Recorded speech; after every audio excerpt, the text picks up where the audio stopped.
Good morning, everybody. Welcome in. I know it's early. It's been a minute since we come live this early, but I'm here for it. I hope all of you are, and if you're not here yet, hopefully you'll be joining soon. I wanted to come in and cover this today because today is the oral arguments on a case concerning geofence warrants. And y'all, if y'all been around here for a minute, y'all know I've been screaming about these geofence warrants for a hot minute. So there's no way I'm missing these oral arguments today. So if you're here for it, yay. If you catch it on the replay, even better, right? So y'all hit the thumbs up, get it out there into the world, to the ethernets, whatever we want to call it. So it feels weird being here this early in the morning. I feel like I'm forgetting something, but I don't know what it is. Does that make any sense? Good morning, Butterfly. Welcome in. I know it's early. Thank you for being here. My other two mods, it is 6:30 a.m. for those guys. So I told them last night, hey guys, we're going to go early. If you can't make it in, I completely understand. So we should be okay. I'm going to give you guys a little bit of backstory on the case going before the court today.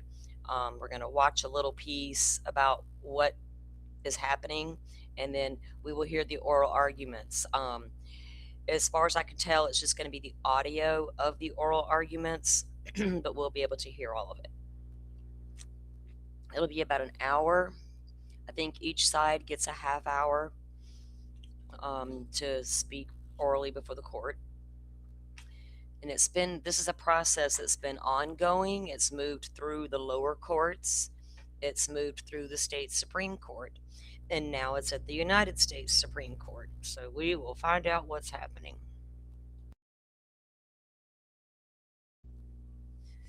Oh, goodness. Butterfly, we might be the only ones here this early in the morning. we might be. Everybody else is used to us coming a little later in the morning now. Remember back when we first started, we always went early because I was always up early.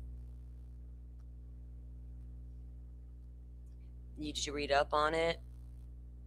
Yeah, I was doing a. I already knew the gist of it, but I didn't like dive into the case. But I have all the case files, all the Supreme Court files. I did a lot of research on it yesterday. So we'll get into the story. Um, this is going to be, before I do, I watched, did you guys catch the interview room last night? I watched it because Sergeant Aaron Cross was on there. And boy, oh boy, oh boy, that's like a whole show in itself. But if you guys did not watch the interview room last night and you're not happy with Sheriff Chris Nanos, you will be even more disappointed after you watch that episode with Aaron Cross. If we have time today, we may go into that because it was an important conversation. Anyway, I feel really bad for Pima County, the people who don't want the sheriff, but I still have more questions as about why is that sheriff the sheriff. I think it's become pretty obvious is why the sheriff is the sheriff. But anyway, we'll get to that in a little while. Um, okay, let me get myself a little closer to my desk. I feel like I'm sitting in another country. My lower back's been locked up for a day and a half. Last thing I need is to make things harder on myself. Okay, we're going to get into it. Um, this case is the case of Okela Chatrie versus the United States, and it stems out of a bank robbery from 2019, May 20th, 2019. Armed robbery suspect. Suspect enters a bank. I believe witnesses saw him have carry a cell phone in his hand. So they had no leads. They had nothing, right? And they ended up doing geofence warrant. So the problem is the Fourth Amendment rights, and they covered it a little in their amicus brief. Um, and it raises exceptionally important questions about the Fourth Amendment, right? This is a Fourth Amendment question. Um, Can the government demand without a warrant a multi-hour slice of a comprehensive database of numerous individuals' movements in an effort to track all persons within a specified geographic area and time? The case, like I said, it's a Chatrie versus the U.S. And let me see. Let me get to the other parts here. That's the all the caseloads. So let me go from the beginning here. On my notes. So, for timeline wise, May 20th, 2019 was the armed robbery occurred. It was armed robbery at a place called Call Federal Credit Union in Midlothian. Is that how you pronounce that? Virginia. And the perp escaped with $195,000 from the bank with no leads. In June of 2019, a month later, they conducted a geofence warrant issued on Google to provide location data for all devices within a 150-meter radius in a 1 hour window. That's not exactly what they did. They covered a whole much broader area, and it was an hour before and an hour after the bank robbery. So late in 2019, after now analyzing the data, the police requested further specific device information. And it led back to Chatrie, however you pronounce his name. When they ended up searching his house, they found $100,000. He is the bank robber. Okay, it's not a question is did he do it? He did it. It's a question of how you got to him that's the problem. Okay, again with those famous tools, maybe a little intrusive sometimes. So in September of 2019, a federal grand jury ended up indicting him for the bank robbery and brandishing a firearm. March 3rd of 2022, in the Eastern District of Virginia, they ruled that geofence warrant violated the Fourth Amendment, but denied the motion to suppress the evidence, citing good faith exception, meaning the police believed the warrant was valid at the time. So there's your problem right there.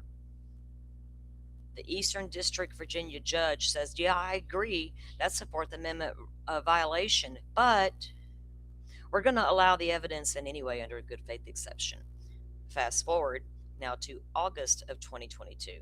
He was sentenced to 141 months or 11 years, 9 months in federal prison. And here's the kicker. Everybody's like, Koberger took a plea deal and he can't appeal, blah, blah, blah, blah, blah. He said, I will not appeal. In this case, following a guilty plea, that allowed him to appeal the warrant ruling. So, see, if Mr. Koberger was so fucking innocent, excuse my language, right out the gate in the mornings, he could have said, no, sir, Bill Thompson, Mr. Santa Claus. I don't want to take a deal where I can never fight an appeal. That's ridiculous, sir. But Koberger chose not to do that. So that's all on Mr. Koberger. Can we start laying the blame squarely on Koberger's shoulders? It ain't the internet's fault. It ain't Bill Thompson's fault, maybe kind of, sort of. It's not Ann Taylor's fault. And by God, it's all on Koberger's shoulders. Everybody want to know why he did this. Why? Why don't y'all write him a damn letter and ask him? Since he's got all y'all for friends, y'all kind of cried because people said he ain't got no friends. I say he's got thousands of friends. Y'all should all be writing him comforting letters. Maybe he'll open up to one of y'all and tell you why he took the plea deal. And when he lets y'all know, come let us know. We're here. We'll be listening. Okay, enough of that. There you go. Following the guilty plea, he was allowed to appeal the ruling. That's weird that the judge would find it unconstitutional but allow the evidence in anyway. And she set herself up for, they set themselves up for appeal. So July 9th of 2024, the Court of Appeals decided at a three judge panel of the Fourth Circuit Court of Appeals affirmed the lower court's decision, but on different grounds, arguing users voluntarily give location data to Google, therefore no exception of privacy. Got a bunch of word salad coming out, guys. April 30th, 2025, after an en banc rehearing, Fourth Circuit Court issued a decision, a 7-7 split. Or like, we just don't even freaking know. We're so confused. July 28th, 2025. That is when Chatrie officially petitioned the U.S. Supreme Court. In January of this year, the Supreme Court granted their right and agreed to decide about geofence warrants constitutionality. And then you come to today, we will hear the oral arguments. They are not expected to make a final ruling until sometime in June or July. Dragnet digital warrants.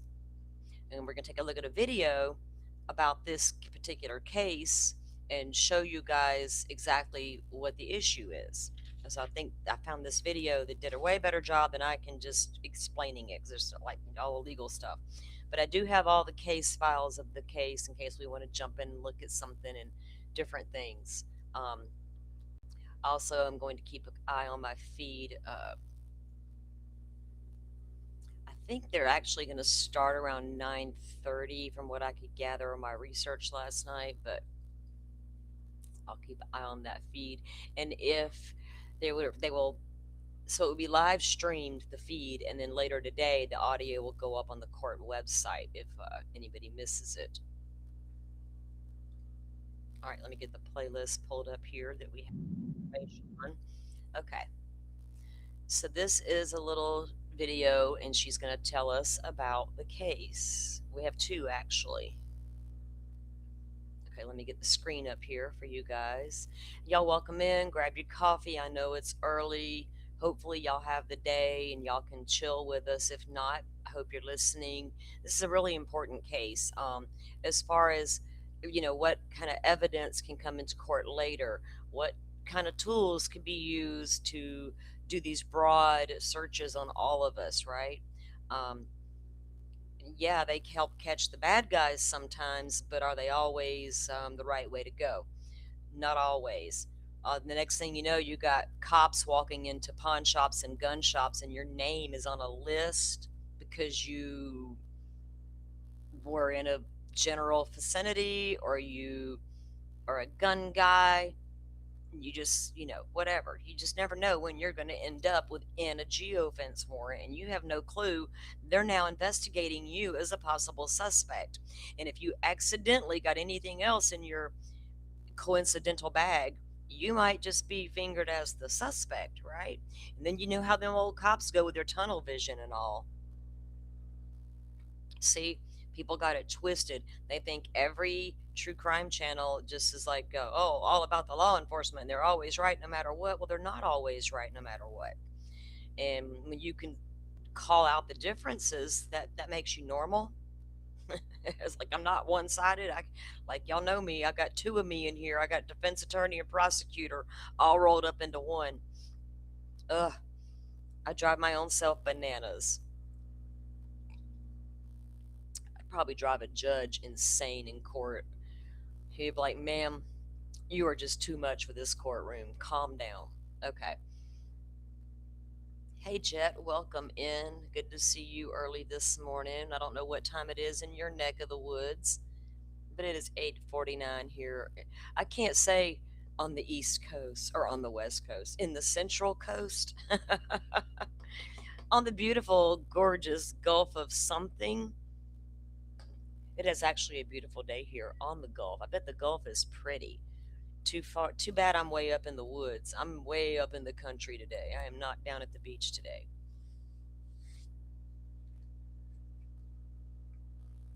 If I had half a brain, that's probably where I'd be, right? Not worried about oral arguments and geofence warrants, but hey, it's all good. This is my jams. All right, so let's get started with the video so that and I'll keep an eye on the feed at the same time.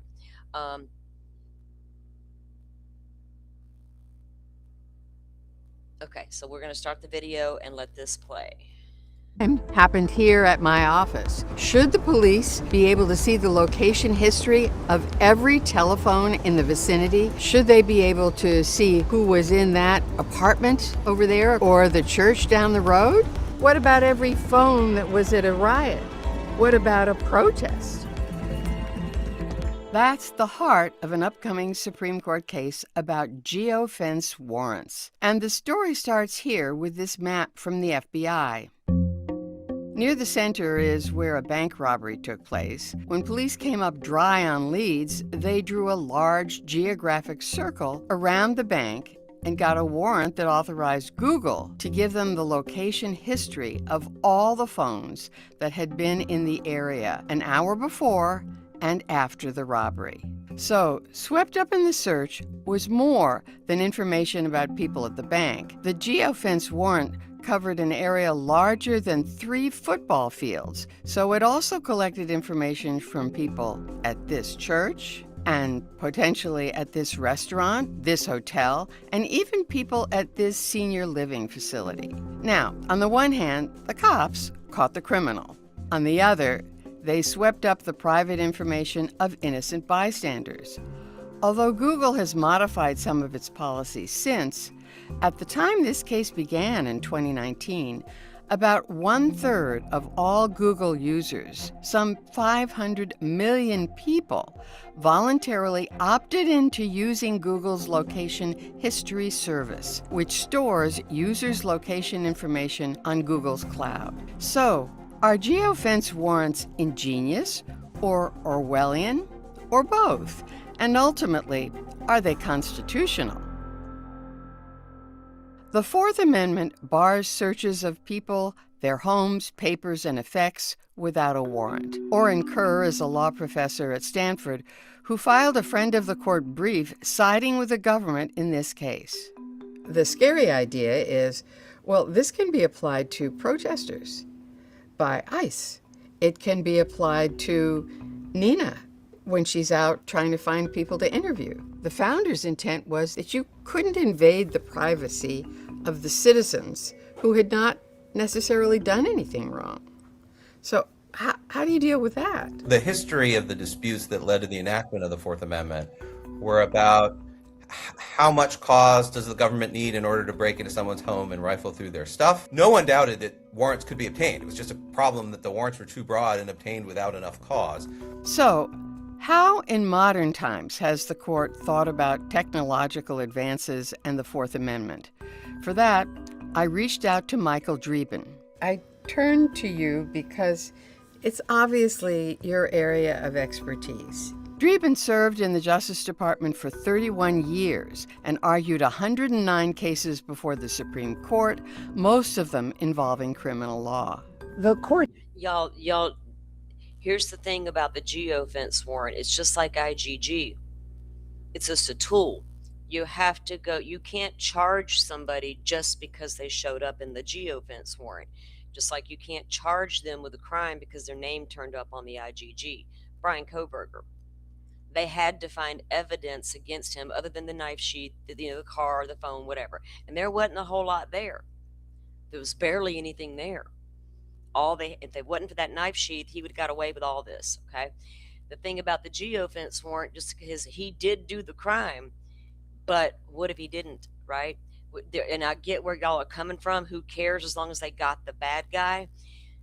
We have to be careful with the who cares part because they will continue to cross lines and boundaries, and we're giving them the okay because, hey, you got the bad guy. Just like with the FBI using IGG, they absolutely went in the back door in the Brian Kohberger case. That's what the big deal about that entire case is. They didn't use legal methods to obtain Brian Kohberger's name. That's why Othram had to stop work because they could only use legal methods. What do? FBI, they only have to follow guidelines, but they're not enforced. We learned all of that in the height of that case. This is the same thing. This has been going on since 2019. During the Delphi case, prosecutor didn't even want to allow his geofence warrant return information into the courtroom because it was going to show his number one suspect was not included in the geofence warrant, meaning his phone was not there. But it didn't work to his benefit. Therefore, he said, oh, it's junk science and garbage. It's being fought in the Supreme Court right now. We're not even going to use it as evidence because it was exculpatory in the Delphi case. We can't give prosecutors that kind of leeway. They need to make a decision, set guidelines, and keep it enforced. You need to come to Google with a lawful warrant. Period. Period. The second we get into gray areas where we don't care, we've given them permission to do a whole lot of things we don't want to know about. I've said time and time again, I don't want to know half the shit FBI can do because it's probably going to make me mad. Even though sometimes they catch the bad guy. Right now, they got one they cannot catch. Has since the early 20th century grappled with the problem of what to do with advancing technology that shrinks the area of privacy that the Fourth Amendment was intended to protect.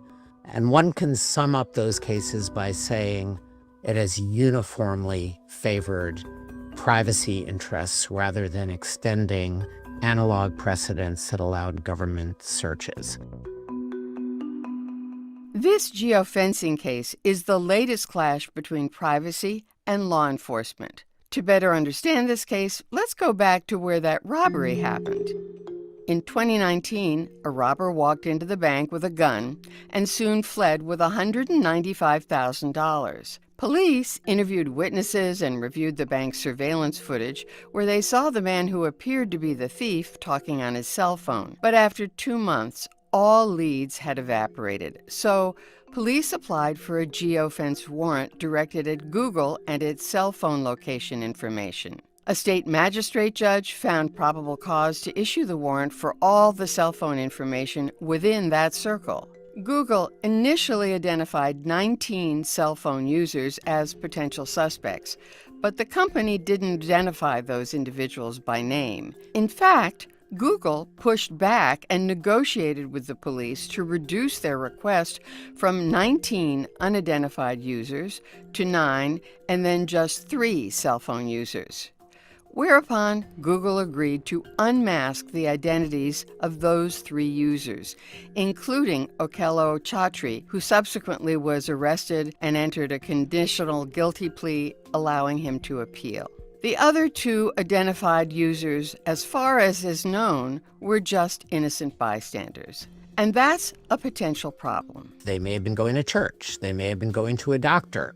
They may have been seeing a psychiatrist. They may have been visiting a lover. And they are swept up in the geofence because they happen to be there at that time, even though they have nothing to do with the robbery. Geofencing can, in fact, sweep up lots of completely innocent people as suspects, and critics warn that it could be used by the government to spy on law-abiding citizens engaging in, among other things, lawful protests and political activity. Yeah, it's okay to go in that gray area. It certainly is, isn't it? I don't intend to protest nothing because it ain't gonna do me any good. I don't intend to get caught up in bad things, but I like my privacy protected. And I'm telling y'all, when I studied the Constitution as a little kid in school, I took every word so seriously. And I could imagine what the forefathers were, the conversation being had as they were trying to develop the Constitution. I want to see it upheld, and I want my all the right they knew way back then. One day they're going to be glad we did this for them. But the second we're like, oh, the Constitution doesn't matter because it caught a bad guy. Careful what you wish for. On the other hand, as Drieben notes, geofencing was used after the January 6th Capitol riot. In that case, federal law enforcement authorities used geofencing to figure out which demonstrators clashed with police and invaded the Capitol, as opposed to those who were peaceably walking on the Capitol grounds. The Trump administration will tell the justices that because cell phone users voluntarily opted into the Google location history feature, they have no reasonable expectation of privacy with or without a warrant, especially when they're out in public anyway. Representing the defendant, lawyer Adam Unikowski will counter that not only is a warrant required, But the warrant in this case was insufficient. The Fourth Amendment enacts very specific requirements for warrants. A view at the founding that it's oppressive to allow the government to execute general warrants, which is basically a warrant that allows to search everyone's house for contraband. We argue in this case that the warrant was unconstitutional because it allowed the government to search every single person's account, which is a little bit like searching every single person's house. The government replies that it's only searching one place, Google. But Unikowski maintains that to find a needle in the Google haystack, Google has to sift through hundreds of millions of accounts. And that, he argues, is a dragnet, not a targeted search authorized by a judge. They say that if you put data on the cloud, you've just given it away to the cloud service voluntarily, and therefore it's fair game for the government to come and get it. If that's true, then a lot of data that we thought was safe really wasn't. But Michael Dreeben, the Justice Department veteran, summarizes the counterargument this way. Here, the government's view is that Google is the place to be searched. It is Google's servers that have the information that the government is requesting. The probable cause comes from the fact that the robber was seen holding a cell phone, presumably talking on it, maybe to an accomplice, to a getaway car driver. The government had therefore reason to believe that if this individual had opted into Google's location history, this would be a way to solve the crime. Ultimately, he says, the Supreme Court will have two basic questions to answer. First is whether a geofence is covered by the Fourth Amendment at all. And second is whether the millions of people who voluntarily signed up to have their locations tracked essentially gave up any right to privacy. Even the government would concede, I think, that a travel diary like that, that's maintained for my benefit by a third-party collector of information that holds it for me, is protected against arbitrary government action.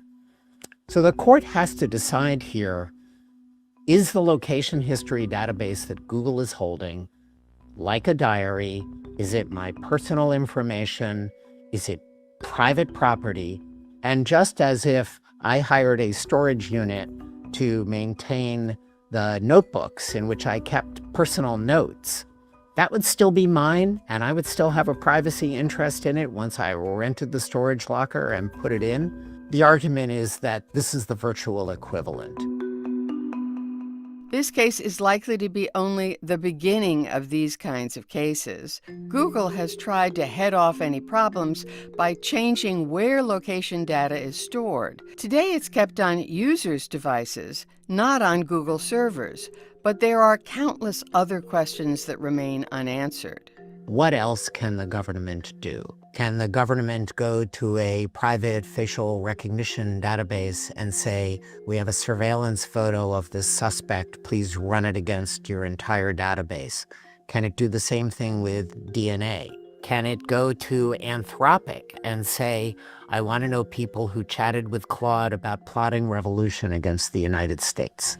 Google has filed a brief in this case that technically does not take sides, but it explicitly calls for a warrant requirement and takes the position that digital records should receive the same protections as physical records. Of course, Google is not the only tech company, and at some future point, the government might turn to other tech giants more willing to do what the government wants. Like Nest and Cash Patel.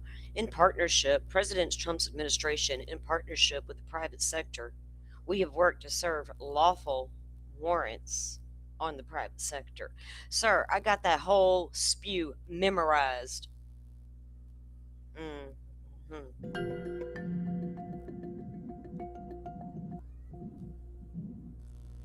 Quick question. You ever just turn on your phone's location tracking without really thinking about it? I mean, Okay. yeah.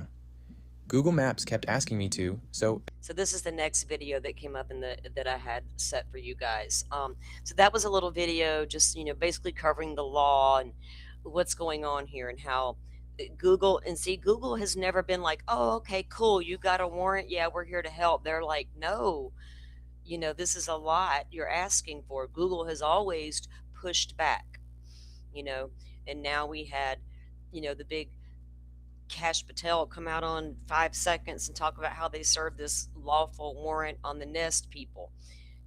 Which that was very specific. They were looking for Nancy Guthrie's Nest camera, right?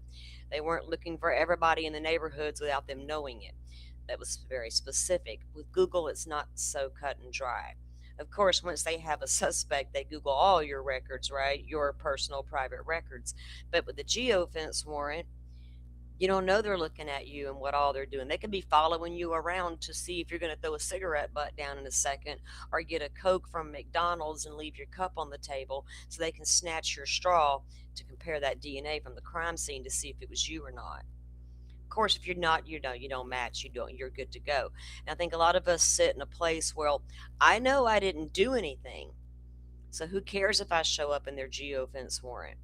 You will care if they start investigating you and find that, well, you went here and then you went to that store, and what if you lived in that neighborhood, right? And you're just all over the place because that's your neighborhood. But now they got tunnel vision because you were at this location then there, and it just, you never know how it lines up. We've seen cases where wrongful convictions were handed down all the time. Cases are being overturned constantly. Wrongful convictions, false confessions, all this weird stuff that we think we will never get caught up in. I'm pretty sure the people who got caught up in that stuff also felt the same way at one point. I've got nothing to worry about. I did nothing wrong. What if you're Richard Allen and the world don't know? I mean, unless you're just all 100%, 1000%, always prosecutors are right, no matter what anything or anybody else says. Not always so cut and dry. I couldn't tell you if Rick Allen's guilty or innocent because I didn't get to see the trial. It was held in secret. There were a lot of hearings denied in the case, everything. We don't know, but I do know his phone number was not in the geofence warrant, but the alternate suspects' numbers were. That's a problem. I don't care who you are, twice on Sunday, that's a problem. So why did the prosecutor fight not want to bring in this fabulous evidence? Right? Because it was exculpatory to Richard Allen. Eventually, I just hit OK to make it stop. Right. You hit OK, you move on with your life. But here's the thing. When you did that, you handed Google a record of everywhere you go, every 2 minutes, for as long as that feature stays on, Which I promptly forgot about. which everyone forgets about. And that forgotten choice is sitting at the center of one of the biggest Fourth Amendment cases the Supreme Court will decide this term. That's basically what we're talking about today in Chatrie versus the United States. And the stakes are genuinely enormous. Think about this. The government can draw a virtual fence around a location, a bank, a church, a political rally, and order Google to identify every person whose phone appeared inside that fence at a specific time. No specific suspect, no name, just find everyone who stood there and tell us who they are. Wait, so law enforcement can compel Google to search through the accounts of hundreds of millions of users just to find the handful of people near a crime scene? That's the exact question. And what the court answers will determine whether geofence warrants, a tool police now use regularly, survive the Fourth Amendment. Welcome back to the High Court Report. Today we break down Chatrie versus the United States, a case that asks whether Google's location data on your phone belongs to you, or whether the government can compel Google to search it without ever naming you as a suspect. The Supreme Court.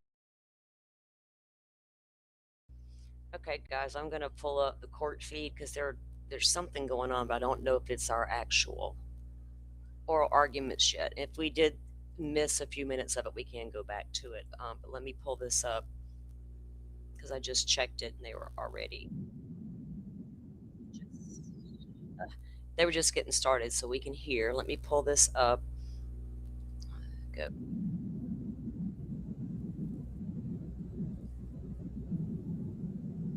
to peer into your window, you can close your window or the shades. I take the point, Your Honor, but I guess I'd respectfully disagree with that assessment for a couple of reasons. So first of all, I think you could say the same thing about sending mail. If you don't want the government to look in your mail, you don't have to send it and give it to the Postal Service, or the same thing with a safety deposit box. But I think that one should be permitted to hand over data to a third party without assuming the government is going to look at it, especially since it's true in this case petitioner was convicted of the crime, but geofence warrants most. I'm going to start this over, guys, because I want to get from, I don't know when it started. Let me check. There's a search of every single account.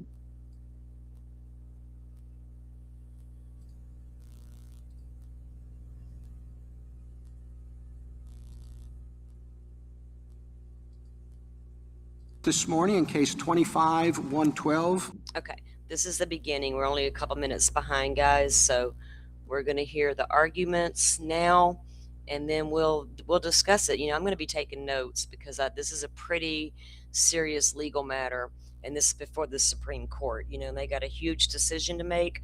So I'm going to, like I said, I had started it from the beginning.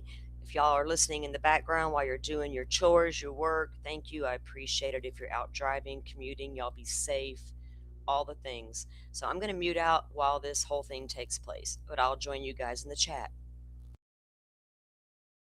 Chatrie versus United States. Mr. Unikowski. Mr. Chief Justice, and may it please the court.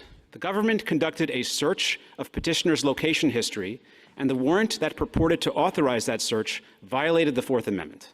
The government conducted a search. The court should hold that people have a property interest in their data, in their accounts on the cloud.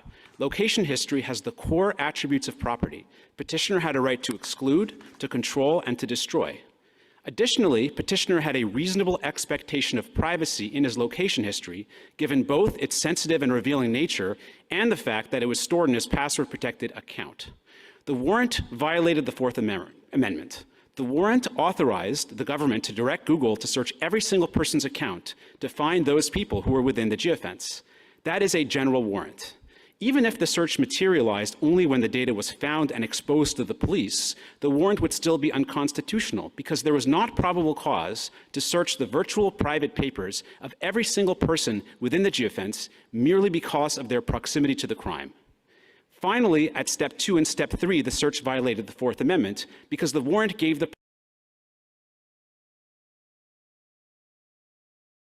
police unlimited discretion to decide who to search while casting Google into the role of magistrate. I welcome the court's questions. How exactly did the warrant violate petitioners' rights at the Fourth Amendment rights at step 1? So at step 1, we understand this warrant to have authorized. I thought it was anonymized at step 1. That's true. So from our perspective at step 1, we believe that there was a search of every single account, and alternatively, at a minimum, there was a search of the accounts of all the people whose data was exposed to Google, but either way, we view that as a search that the warrant authorized. But let me specifically answer your question about anonymity. We view the anonymity in this case as both irrelevant to the Fourth Amendment analysis and also rather illusory. So first of all, I don't think anonymity matters because I think a search is a search even if you don't know the target of the search. Like if you go to a bank and you break open a safety deposit box, I'm sorry, Your Honor, do you have a question? No. If you go to the bank and break open a safety deposit box, even if you don't know who owns the box, if you inspect the papers, I still think that counts as a search. As well as a practical matter, anonymity is somewhat illusory because one's movements within the geofence often functions as a kind of fingerprint. You can figure out who the person is based on a fairly small amount of movements. In this very case, our expert was able to identify 3 purportedly anonymous people via a close analysis of their movements as well as some public records. So if you don't want the government to have your location history, you just flip that off. You don't have to have that feature on your phone. So what's the issue? I take the point that you can flip it off, but I guess I just don't agree that one should have to flip off one's location history as well as other cloud services to avoid government surveillance. I mean, by the same token, you don't have to send email. You can flick that off as well, but that doesn't imply that you're implicitly consenting to the government searching one's email. Well, not implicitly consenting, but the only reason the government has access to this information is because you've decided to make it public to the extent it can be accessed by people any number of ways. In other words, people can use that information, not simply law enforcement. Well, I guess It's like if you don't want them to peer into your window, you can close your window or the shades. I take the point, Your Honor, but I guess I'd respectfully disagree with that assessment for a couple of reasons. So first of all, I think you could say the same thing about sending mail. If you don't want the government to look in your mail, you don't have to send it and give it to the Postal Service, or the same thing with a safety deposit box. But I think that one should be permitted to hand over data to a third party without assuming the government is going to look at it, especially since it's true in this case petitioner was convicted of the crime, but geofence warrants mostly ensnare innocent people. In this case, you had 19 people within the geofence whose data was exposed, as well as 2 other devices whose actual identity was exposed. And Google received 9,000 of these warrants in 2019. So I don't think an innocent person should have to shut off these services as a condition of not being surveilled. Do the numbers make a difference? Would it matter if only 1% of users enabled location history? I don't think it should matter. The government has made a point about the fact that only 1/3 enabled it, but I actually don't think those matters really are significant. Because if you view a person as having a property interest in the data, in other words, if you treat one's account as kind of a virtual safety deposit box, then I don't think it matters how many people have these virtual safety deposit boxes. Even if it's only one, if the legal relationship to the data is similar to the legal relationship between someone who sends a package. Mr. Unikowski, it's not just a question of shutting, it's not a question of shutting it off. It's a question of turning it on. And according to the government, your client had to go through multiple steps in order to turn it on. So he voluntarily disclosed to Google the information about where he was going to be. So if I could make 2 points about the voluntariness argument that the government advances. So first of all, I actually don't think it should matter for Fourth Amendment purposes that there was voluntariness, because it's quite common for people to consent to putting their data in the cloud, in the sense of every time you send an email or you send a document, have a Google Calendar entry, all those things you're consenting to sending it in encrypted fashion from your phone to the cloud. But I don't think that the consent merely to have your data stored in this virtual storage locker in and of itself is consent to disclose to the government. He not only turned it on, but had he read his contract with Google, he could see that Google retained the right to turn this information over to law enforcement if it thought that that was appropriate. That is the same provision that exists for everything that you store in Google servers, including email and documents and everything else. So it seems to me if you're going to accept that argument, then that is really the end of the Fourth Amendment for any private document you're storing with Google. Suppose Google, put that warning in red and it flashed a lot and it was totally noticeable. We can give this to the government. Would that make a difference? If there is a flashing warning saying that, we reserve the right to give for any reason whatsoever, I think that might be more pertinent to the property theory than the privacy theory, because on the privacy theory, the court said in the Byrd case that, terms of use aren't necessarily dispositive. They should look at sort of general expectations. I mean, maybe if it was like really flashing and saying, we are the government's partner, we give data to the government all the time, maybe that would result in a different analysis based on one's reasonable expectations. Under the property theory, it might be relevant because one of our arguments here is that the terms of the bailment are that Google could possess this information but couldn't necessarily turn it over. There was a strict privacy policy, so it wouldn't turn it over to advertisers. That privacy policy, the terms of service, pretty much, and I'm paraphrasing here, we will respond to lawful requests from the government. I don't know whether one even needs to say such a thing. Right? I mean, it's anybody who gets a warrant, and a lawful warrant, has to comply with it. A bank, a doctor, a lawyer, anybody. So it doesn't seem to me to add a great deal to the analysis. And are the terms of service here materially different than they are for email and for Google Documents? So as to the first point, I agree. And actually, the U.S. Postal Service has the same provision in their terms of use. We'll comply with search warrants, but I think a search warrant is still needed there. And on the second point, no. The general language that the government will, that Google will comply with search warrants and that Google will, reveal aggregated information, like what's the most searched term of last year? It turns out it's YouTube, like that type of disclosure. That applies to all data that's stored at Google, not just location. So if we were to rule that there was a voluntary exposure here to Google that allows the government unfettered access to it, that ruling would pertain equally to email. That's correct. Essentially, all of your data on the cloud, which is kind of all of your data, if you use a computer, would be exposed to government searches without a warrant. So where do you think voluntariness matters and where not? What you're suggesting is really that's the wrong question here. When is it the right question and when is it the wrong question? So I think there might be a voluntariness issue when it's very clear from the interaction that you really are consenting to the other person doing whatever they want with it, such as when you give information to someone knowing that the someone is going to use it as a business record. So I think that the Miller case, for example, we're certainly not disputing the holding of Miller. And in the Miller case, the court explained that if you put a check into the stream of commerce, okay, so you give it to a vendor, and then the vendor gives it to their bank, and then their bank gives it to your bank, and it becomes their business record. You can't control it. They keep it for their purposes. You can't delete it. You have voluntarily put something into the stream of commerce, and you've sort of given up control over it in the relevant sense. And so on that fact pattern, the court said that you have relinquished an expectation of privacy. And there's a similar holding in the Smith case. The court said that when you give your phone number to the phone company, you know it's their record. They're putting it on your phone bill. They're using it for all kinds of business purposes. It's exactly like it used to be when you just talked to a telephone operator. And in that case, you're not just giving someone information like you're mailing something, but you're like giving consent for them to treat it as theirs. And that's the fact pattern that I think the court has said, that the voluntariness of that transfer of property is sufficient to say that you've given up your reasonable expectation of privacy as well as your property interests. Mr. Unikowski, I'm struggling to understand why we are hearing this case, other than the fact that at least 4 of us voted to take it. 14 of the 15 judges on the en banc Fourth Circuit voted to affirm.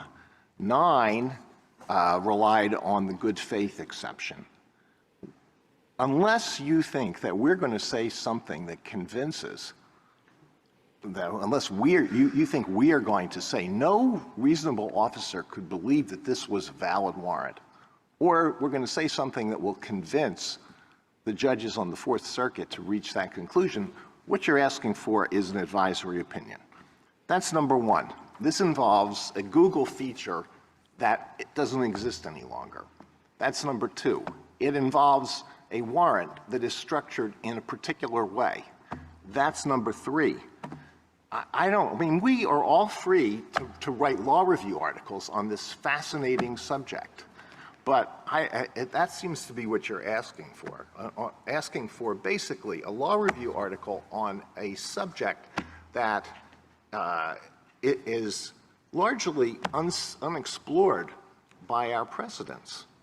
So let me tick through each of those points, Your Honor. So first of all, as to the good faith exception, the court did not grant certiorari on that question, and so we didn't brief it. So all we'd ask for in this case is, if the court finds a Fourth Amendment violation, to reverse and send it back to the Fourth Circuit to consider the good faith issue in view of this court's guidance. Now, I admit it's going to be hard for us on the facts of this case to say that the officer acted maliciously or that the legal issues are obvious. I think if there's anything obvious from the briefs in this case is that they're not obvious. We would make a different argument. We'd say that the Leon good faith exception applies to fact-bound challenges to probable cause determinations in a particular case and shouldn't apply where we're challenging a new and fundamentally different type of warrant. And if you look at Leon, there's some language in there that says that the exclusionary rule, even in cases of warrants, should be considered on a case-by-case basis, and exclusion is warranted in the unusual context where it would advance the purposes of the exclusionary rule. So we just like a chance to make that case in the Fourth Circuit with the benefit of the court's guidance. In terms of the issue that Google has discontinued the censor vault and has put the data onto people's phones, first of all, this was fully ventilated at the certiorari stage. I don't think that there's any surprises that are in the merits briefs in this case. I think this is an important subject because lots of providers store data, not just Google. There's something like 30 amicus briefs or 29 amicus briefs in this case, including by many of the titans of the tech world. And so I think a lot of people think that this case will have implications beyond these particular facts. So we'd urge the court to decide the question on which it granted certiorari. Well, we can affirm on any ground that would support the judgment and was raised below, and the good faith exception qualifies on all those points. So the fact that the court did not grant certiorari on the good faith exception does not preclude any of us from relying on that. I'm not sure I agree. The court specifically declined certiorari on that question, so we didn't brief it.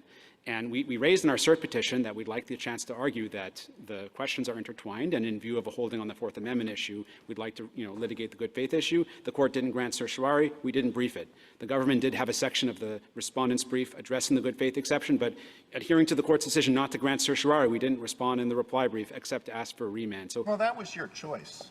The court did not grant certiorari. We were reluctant to brief a question on which the court specifically declined. Well, you're an experienced advocate. You understand that we can affirm on an issue that was raised below and would support the judgment.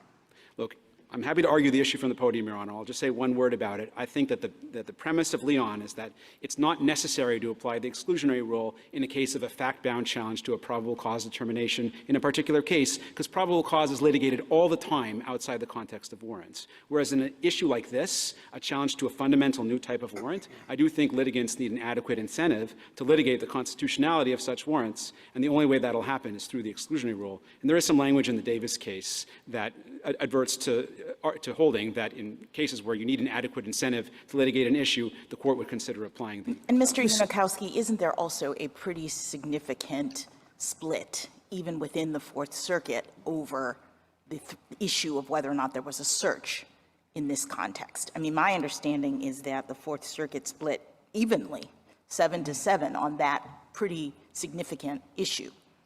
That is correct. It was 7-7 with one judge declining to reach the issue. So obviously there's some important issues that go well beyond the particular facts of this case. And there's also some important issues in terms of the constitutionality of the warrant that go well beyond the facts of this case. Counsel, I just want to button down some of your answers. The privacy policy that the person is giving consent to would affect, you said internet, but it would also affect Google Photos, which have to do with what photos you take and store in your device, correct? Correct. Google Documents, what documents you store. Correct. Google Calendar, your entire calendar. If this is consent, that means the government can seek those documents for any reason, not just the commission of a crime, or no reason, correct? Correct. It would not be a search, so no search warrant would be required. So that means the government, a police officer, randomly, who decides, I don't like that person, let me just go look at their life to see if I can find the crime, that would be okay. There might be some constraints under the Stored Communications Act, but as far as the Fourth Amendment is concerned, but no. that's not at issue here. Correct. All right. And that wouldn't be for other things? Correct. For some of these things, like calendar entries? So there might be a question as to whether calendar entries are protected as a statutory matter, but again, we're here under the Fourth Amendment. And so we can't ignore today that the district court made findings that the consent here was not necessarily voluntary. There are findings that at midnight, when you're saying, yes, I'm in, to try to get your phone to work correctly, that may not be a consent to the government searching. And there's certainly Google documents that show that it's very hard, and if not opaque, to figure out how to turn these things off, correct? Yes. Now, let's go to your general warrant theory. I understood at the founding a general warrant was, I have a crime, and a magistrate permitting you to go willy-nilly anywhere you want, to anyone you want, to search them. I thought that was the purpose of general warrant, correct? Yes. That's not what this does. This identifies a place, a crime, a limited time frame, but a time frame. So it's not a general warrant in its historical sense. Why isn't this closer to the warrants that we've permitted with beepers, where we don't have a person or necessarily a place in mind, but we have a location and general things?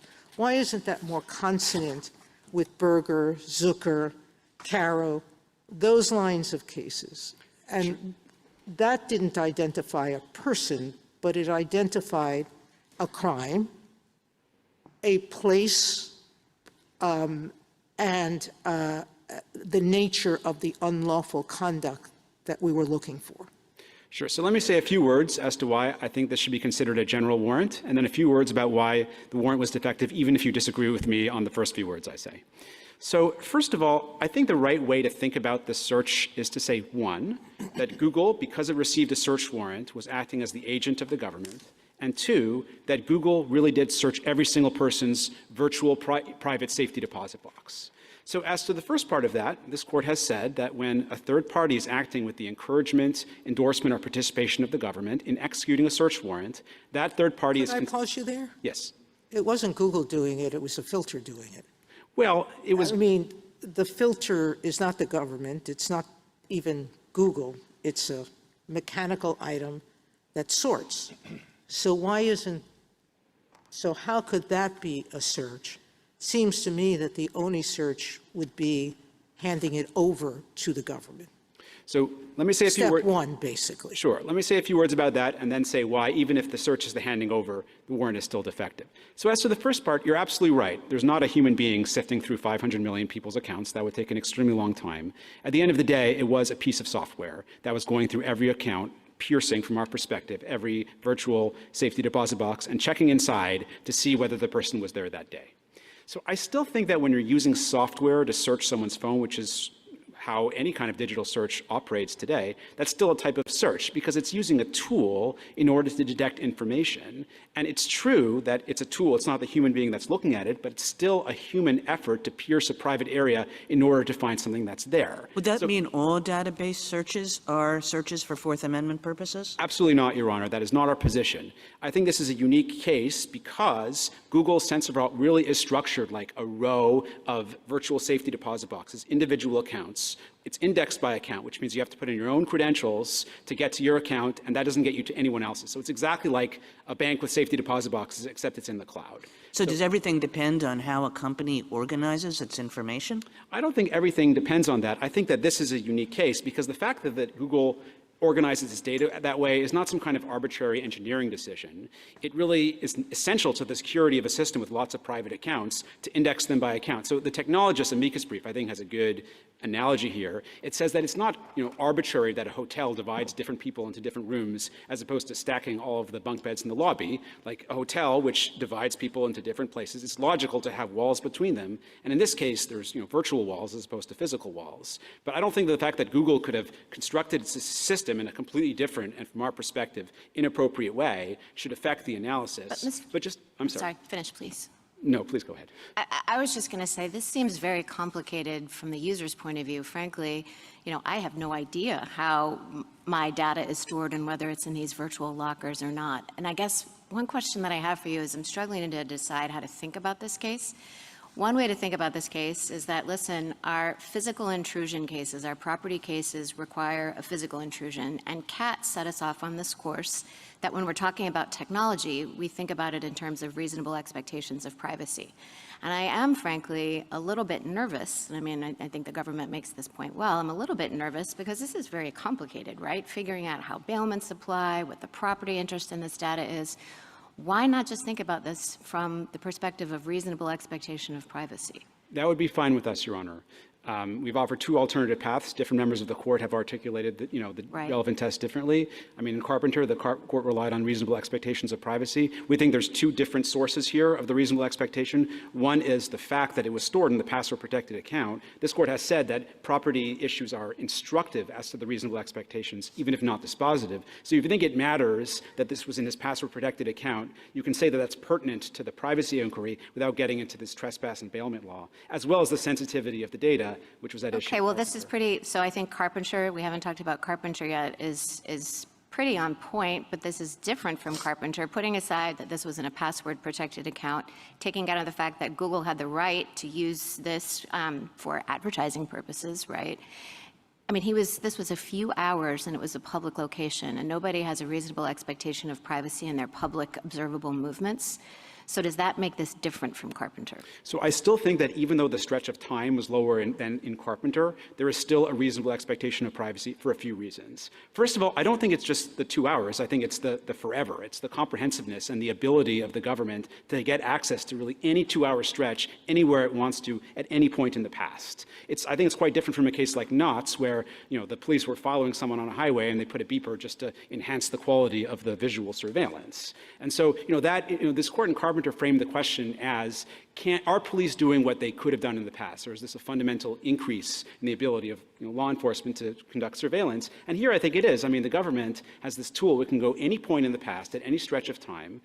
It could figure out where all of the people rather than just one person in a particular place, and it can follow that person around. Like we see in this case of the 9 people who are of greatest interest to the government at step 1, it followed those people around outside the geofence at step 2. And I think that all of those considerations create significant privacy implications, even though it's true the initial geofence was just an hour. But you can't raise the Fourth Amendment issues or the Fourth Amendment rights of the other people who might be captured in the geofence. So we're really just talking about your client's Fourth Amendment rights, right? I mean, because you keep pointing out, well, this swept in a lot of innocent people, sure, but really it's your client's Fourth Amendment rights that we care about here. That's true. I just think, broadly speaking, when we're considering the privacy implications of the rule and reasonable expectations of privacy, I just think it's relevant, what the court's rule is, how is it going to affect, third parties. I understand it's just petitioners' rights at stake, but even staying laser focused on petitioner, this was a law enforcement tool that allowed the government to determine where petitioner himself was at any point in the past. Mr. Eunuch? Yes, sir. Oh, sorry. Are you done? Only in public places, though.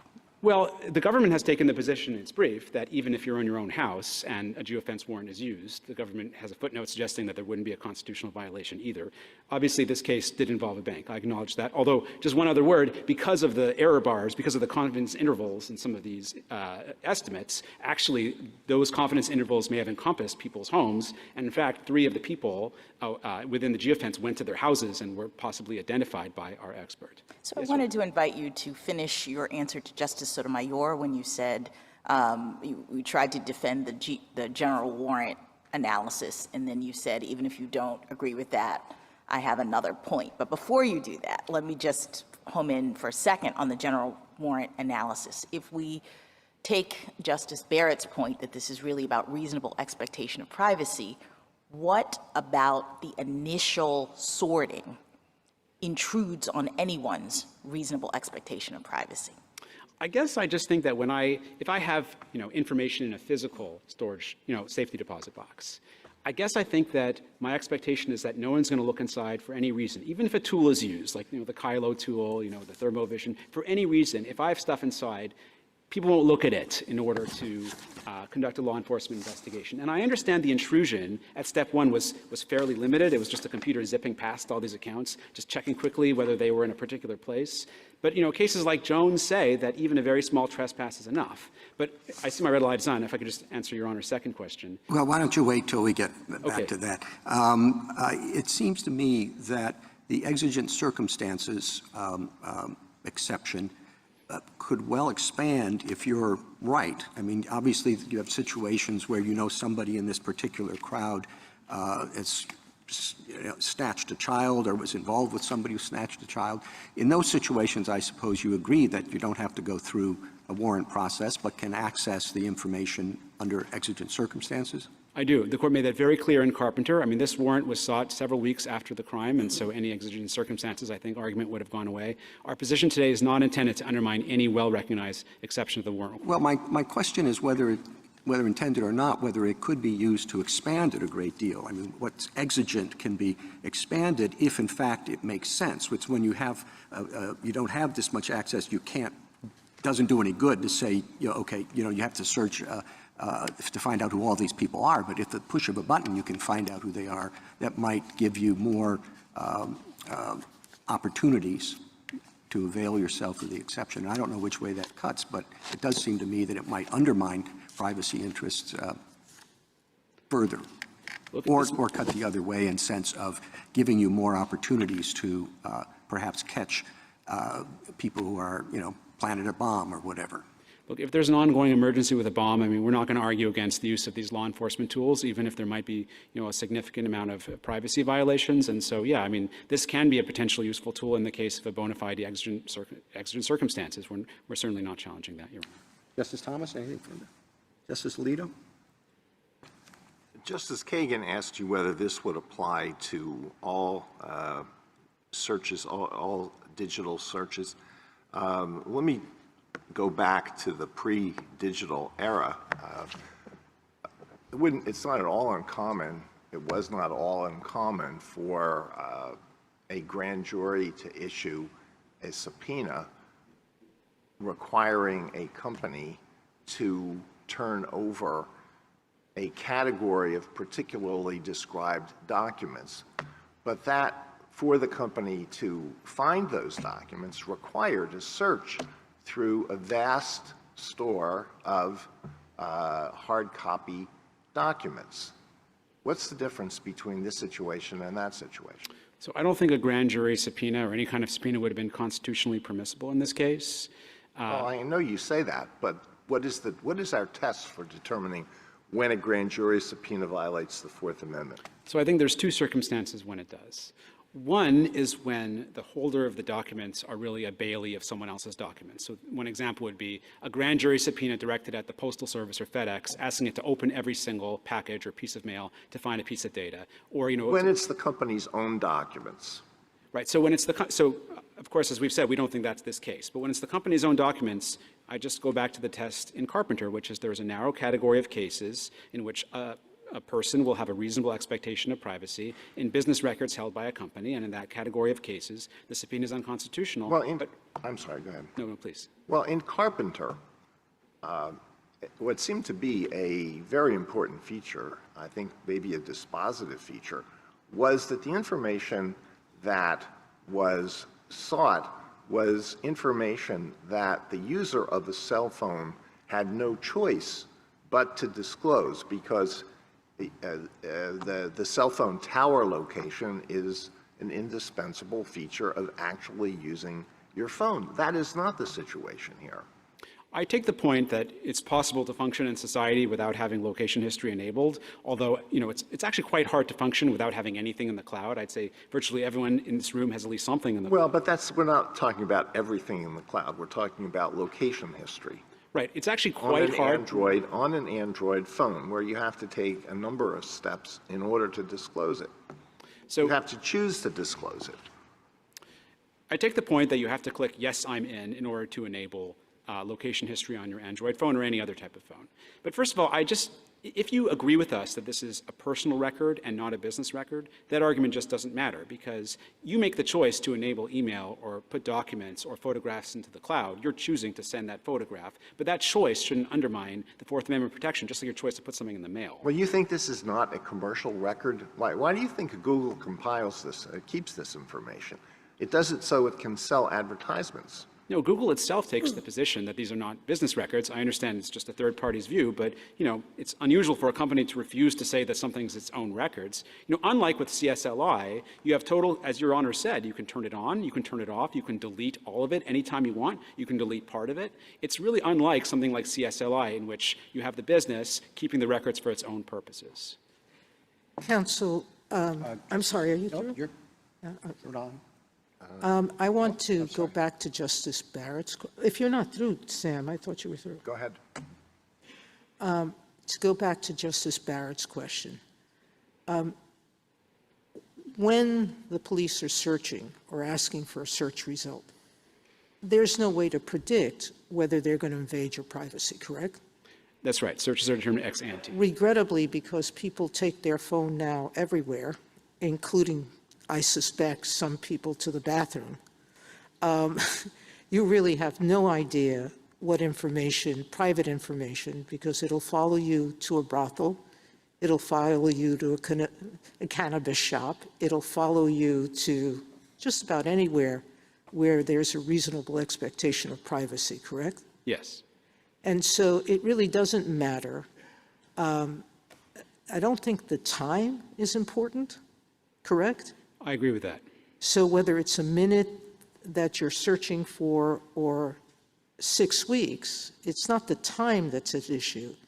It's whether or not private information in which you have a reasonable expectation of privacy will be sought, correct? Yes. That's why Justice Scalia said it didn't matter for Fourth Amendment purposes to search the heat waves emanating from your house, because though it's not giving out private information, you can't know in advance what it's going to disclose, correct? Yes. All right, now let's go to that more important part of the question that Justice Barrett asked, which is, we didn't answer this question in Carpenter, but I don't see how its logic made time the defining characteristic. Could you explain why not? Sure. It would seem to me that particularity has nothing to do with time. It has to do with the relationship of time to the circumstance that justifies the need. Right. So there's two questions about time, one of whether there's a search at all, and then the second question of whether the warrant was sufficiently particularized. So as to the first question, I don't think the time period should matter as to the search because, I don't think the court should be in the business of drawing lines between 7 days and 2 days and 24 hours, especially since the government gets to choose the time interval. So 2 hours at a place selected by the government really can reveal a lot. Sure, but the government in setting forth the warrant has to give a reason for why that 2 hours is reasonable. Correct? Of course. So that gets to the question of particularization, and that goes to the warrant. And I would like to say a few words about what the court should do if it doesn't agree with me that this is a general warrant in which all tens of millions of people were searched. We still think there is a Fourth Amendment violation because there wasn't probable cause to search all 19 people within the geofence merely because of their proximity to the crime. I get the fact that a time period was specified. Well, Google itself said that to them, and I don't know why why we would say it's okay to rely on Google to do that.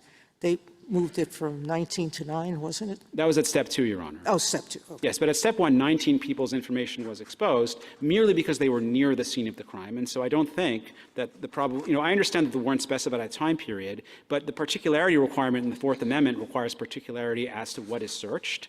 And I don't think that there is, certainly I don't think there's particularization here when the warrant just said, whatever unspecified number of people are in the proximity of the crime, those are the people to be searched. I don't think that's particularized description of what is to be searched. And I think there's a probable cause problem here because the fact that someone's near the crime doesn't create probable cause to search their diary, and we view this as the functional equivalent of a search of their diary. Justice Kagan? Can I ask you to explain that a little bit more? Because you were saying that this was the answer if we rejected your categorical argument. Is that correct? If you reject our argument that there's been a search of millions of people, then yes. Yeah, but functionally, isn't that argument going to be the same? In other words, it's going to prevent the government from doing this kind of search in order to get these 19 people? Not necessarily. So sort of a narrow argument would be that if there's probable cause to really believe that every single person in the geofence has relevant information, then that's a stronger case for the government. So that might come up, for example, suppose there's a murder in the woods and it's 3 a.m. and there's one criminal and one victim, and you draw a circle around that, and there really is probable cause to think that every single person in that circle is either the murderer or the victim, then maybe the government can say there's probable cause that every person whose data is exposed to the government in that case will have relevant evidence. That's not the case here, where the geofence encompassed the bank and the church. And in fact, most of the 19 people were just sitting at church the whole time. So that would be a narrower way to invalidate this warrant that wouldn't necessarily impugn all geofence warrants like this one. Thank you. Justice Gorsuch? So if in this case the geofence had encompassed just the bank, perhaps? Right. So, I mean, as the court knows, we still think there's a general warrant. We still think that everyone's storage lockers is being searched.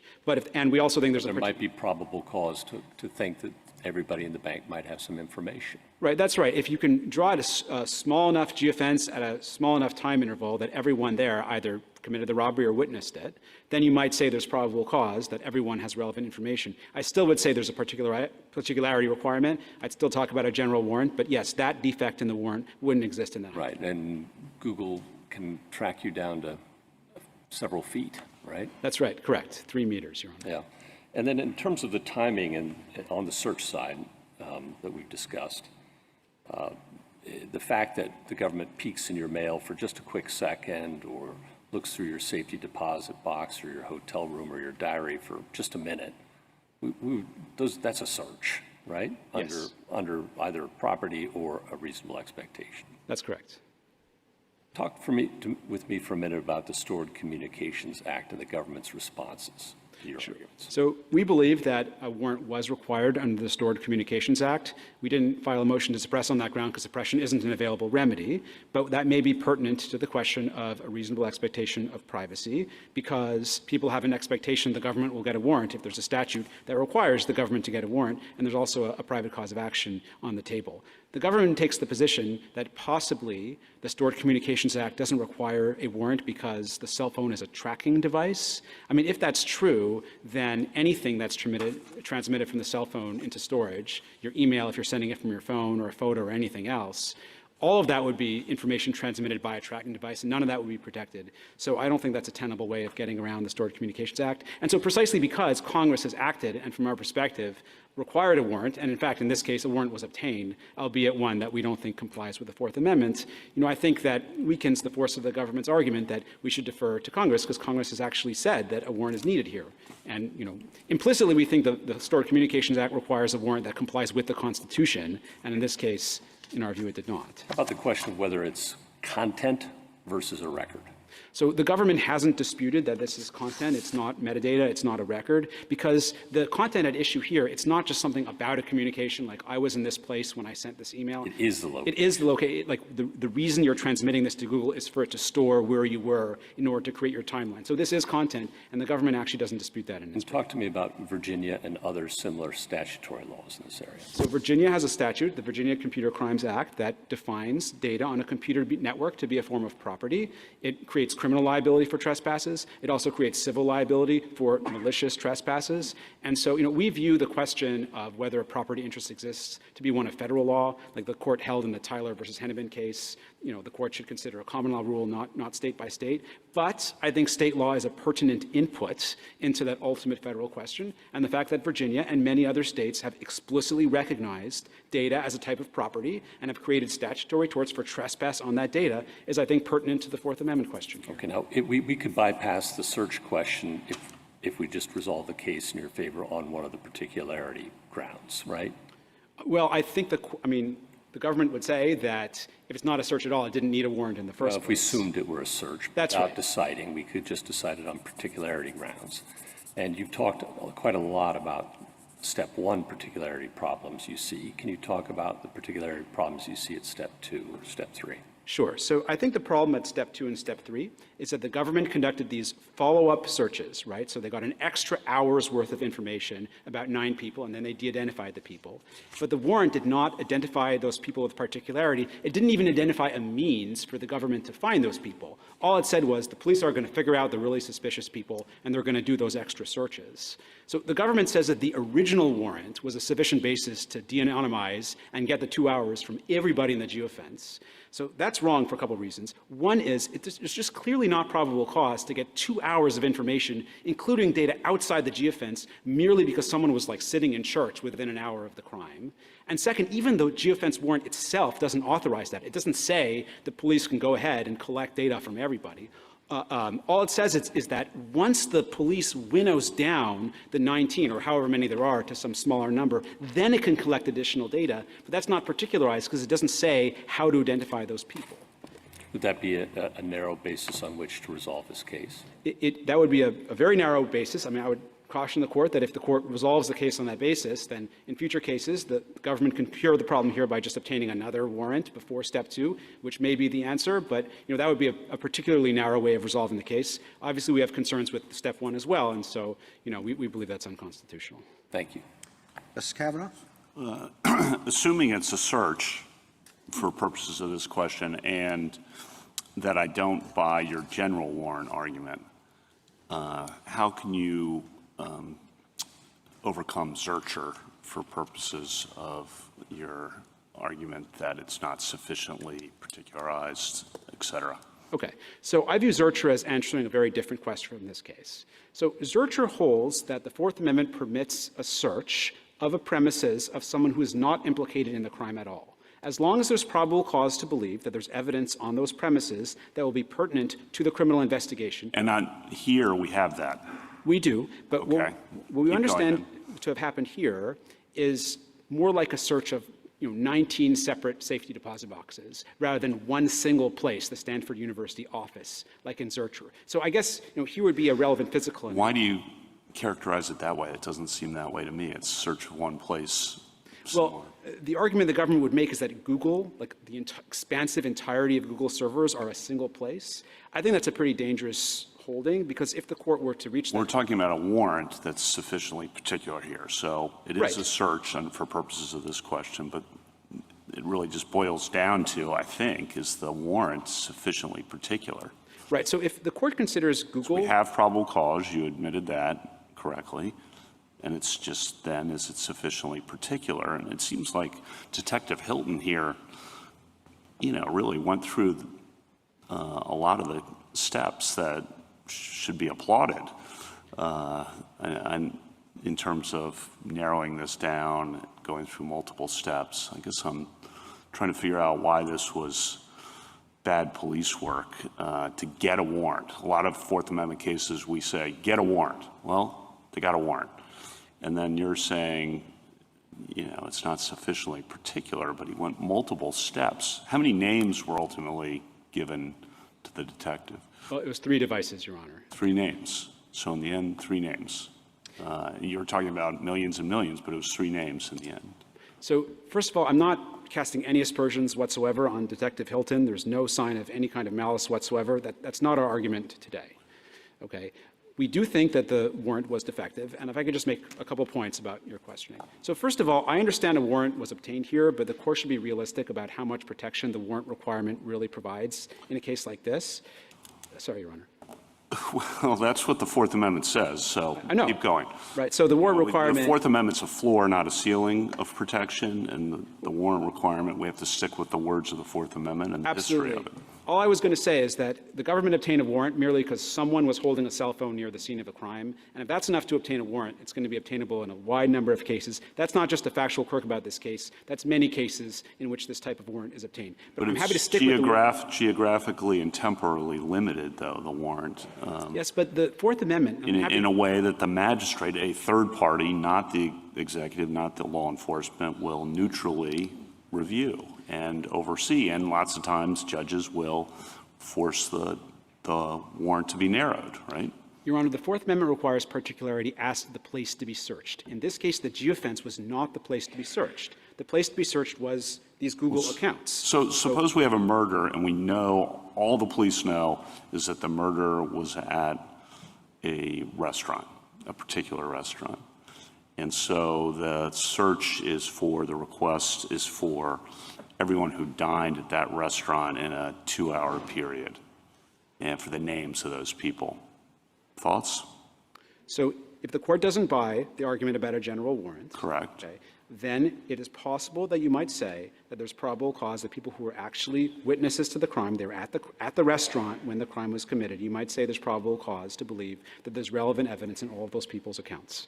Here, we don't have that. So first of all, I view this as a search of— Well, let me alter the hypothetical, or maybe all you know is the murderer was in the restaurant, and the search warrant or subpoena, the search warrant is to the restaurant for the list of people, to the restaurant for the list of people who were in there in a 2-hour period. That is perfectly fine. A subpoena or even a search warrant could be issued— And that's different from this, how? That's right, because we view that as not a search of one entity's property, like one single piece of paper containing a list. We view this more as a search of 19 different people's private papers. Ultimately, the question is the Fourth Amendment. You only got 3 names, but well— And do you agree? You agree with Zurcher, though? There's nothing from Zurcher you're asking, including the footnote. There's nothing from Zurcher you're asking us to depart from? Correct. Okay. And you had, this is just more practicalities, but the local government amicus brief and the 31 states amicus brief, which has a huge spectrum of attorneys general on that amicus brief, which I think warrants note, talk about the practical consequences of not being able to solve murders. A lot of, a huge percentage of murders are never solved, for example, and violent crimes.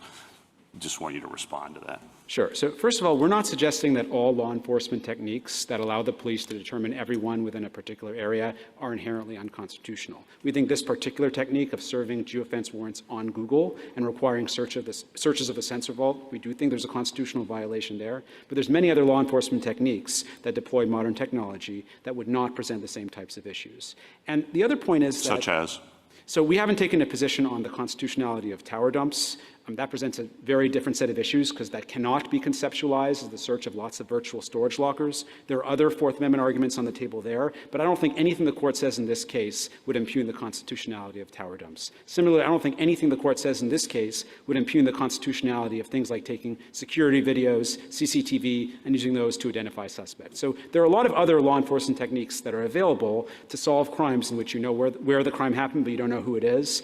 And we're not challenging those. We're just challenging this one own unique particular type of method. And the other thing is, Professor Kerr's brief points out that there's actually quite a lot of geofence warrants that have been issued. Like the district court says there was 9,000 geofence requests issued to Google in 2019. And there's actually a fairly small number of reported cases involving motions to suppress. So it seems empirically that most geofence warrants just ensnare innocent people because I guess maybe criminals turn off their phones when they go commit bank robberies most of the time. And so, the law enforcement benefits of this particular technique, I think it's easy to overstate, even though obviously in this case... Well, the local government brief disagrees with you on that, but there's a lot of amici... And they have specific cases, but I'll leave it there.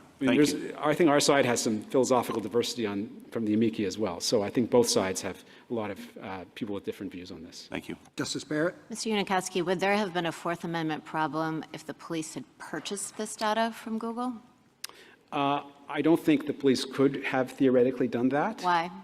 Because Google's policy is that it doesn't sell this data. It has a pretty strict privacy policy where it doesn't give the data away unless... But it could. I mean, I'm just looking at the policy, and it says that Google may share non-personally identifiable information publicly and with our partners, advertisers, publishers, rights holders, specific partners to collect information from your browser or device for advertising purposes? Right. No.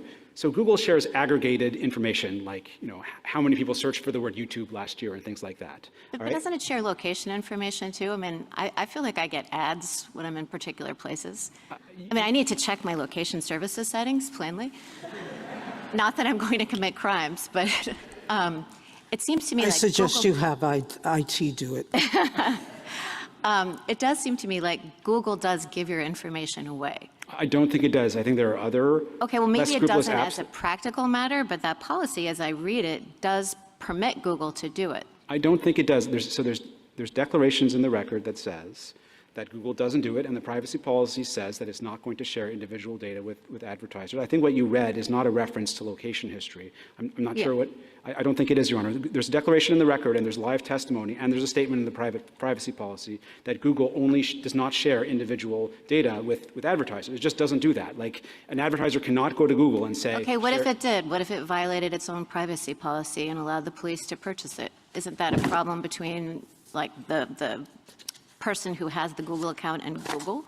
Would that be a Fourth Amendment problem? It might not be a Fourth Amendment problem because there's like the private search doctrine. Even if someone unscrupulously but privately takes someone's data and illegally gives it to the government, you might call that a private search. But doesn't Google have, I mean, I guess what I'm getting at is, doesn't Google have some right? I mean, Google can dip in and dip out, at least under the policy as it existed at the time this search, or this possible arguable search occurred. We view this as just like FedEx. So if you look at the FedEx privacy policy, FedEx says it reserves the right to inspect packages when it needs to do that. But I don't think that means that the government doesn't need a search warrant to inspect packages. In the same way that if you stay at a hotel, the hotel reserves the right to have a housekeeping service come into your room, and maybe the housekeeper will see your personal possessions, but that in and of itself is not consent to have the government do that. So likewise, yes, Google does reserve the right to analyze your data. Like if you went to a lot of ski hills, you might see a ski ad on YouTube, but I don't think that in and of itself meant you've waived Fourth Amendment protection with respect to the government seizing it without a warrant. I mean, if Google sold it, I don't think Google's even capable of that. If Google just voluntarily handed the data to the government, that might be a little bit more like the Jacobson case, but I don't think that's what we have here. Thanks. Justice Jackson? So I guess I see you as making maximalist arguments about this in ways that I'm trying to understand if they're necessary to get to the point where you want to go. I mean, I thought the key issue was what makes a warrant for a search of this nature sufficiently particularized. That's one way to put it. And so, first of all, we've got Google responding in steps. We have this warrant request. The officer, according to your brief, identifies a geographic area based on where the crime took place and the time. We have a bank robbery at X time. So what I'd like, says the law enforcement officer, is the location history data for 30 minutes before to 30 minutes after a 150-meter radius around the bank. Is that right? Is that Yes. how it starts? Okay. Yes. And as Justice Kavanaugh points out, at the end of the day, they end up with 3 names. But we have a lot of steps in between under Google's iterative process for giving the officer this information. So I guess what I don't understand is why you aren't arguing something about needing more probable cause as each one of these steps goes along. Yes. I do think that that is one of the arguments we're advancing today, that the government did not obtain a fresh warrant before it conducted the step 2 search, and the initial warrant did not authorize all of the information to be obtained from all of the 2 hours of information to be obtained from everyone within the geofence. Right. Yes. Okay, so fine. But why isn't there probable cause? You seem to be fighting the premise that at the beginning, when the search is drawn, when the fence is drawn 150 meters around the bank, 30 minutes before and 30 minutes after, and 19 accounts are identified, setting aside your general warrant point. Mm-hmm. You seem to be suggesting, or you're arguing, that there isn't probable cause to do anything more at that point. That something about the 19, they have to know something about a particular account. I don't understand that. Why isn't it enough to begin with to just ask as the magistrate, is your fence reasonable? Is the 30 minutes before and 30 minutes after, is a 150-mile radius? Like, why isn't the step 1 probable cause inquiry just, do we have a reasonable scope to begin with? I would think that we would just ask that, and that the answer in this case would be yes. Well, except for that very last step, I don't disagree. I think the answer in this case would be no. So what's wrong with 100? Is that too wide? Is that too big? Why is that too big under these circumstances? Well, the problem is that we view what happened at step 1, even before the de-anonymization happened, we view that as a search of people's private papers. No, I understand. And so if you said in response to Justice Kavanaugh, it's not the whole location.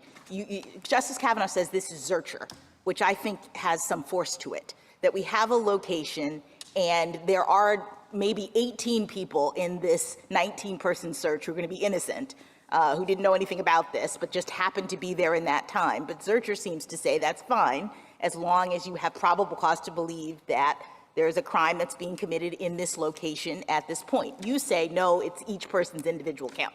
If we disagree with that, okay, all right, and we think this is Zurcher, then why is 150 meters or 30 minutes before or 30 minutes after unreasonable at step 1? Okay. If you think it's just like Zurcher, I still think it's unreasonable at step 1, because I think the geofence warrant covers people who are just sitting in the church the whole time. And I think that geofence warrant that encompasses not just the bank, but also a church and a church parking lot 30 minutes before and 30 minutes after. But we can't eliminate those. We don't know anything about those people. This is a reverse warrant, says Professor Kerr.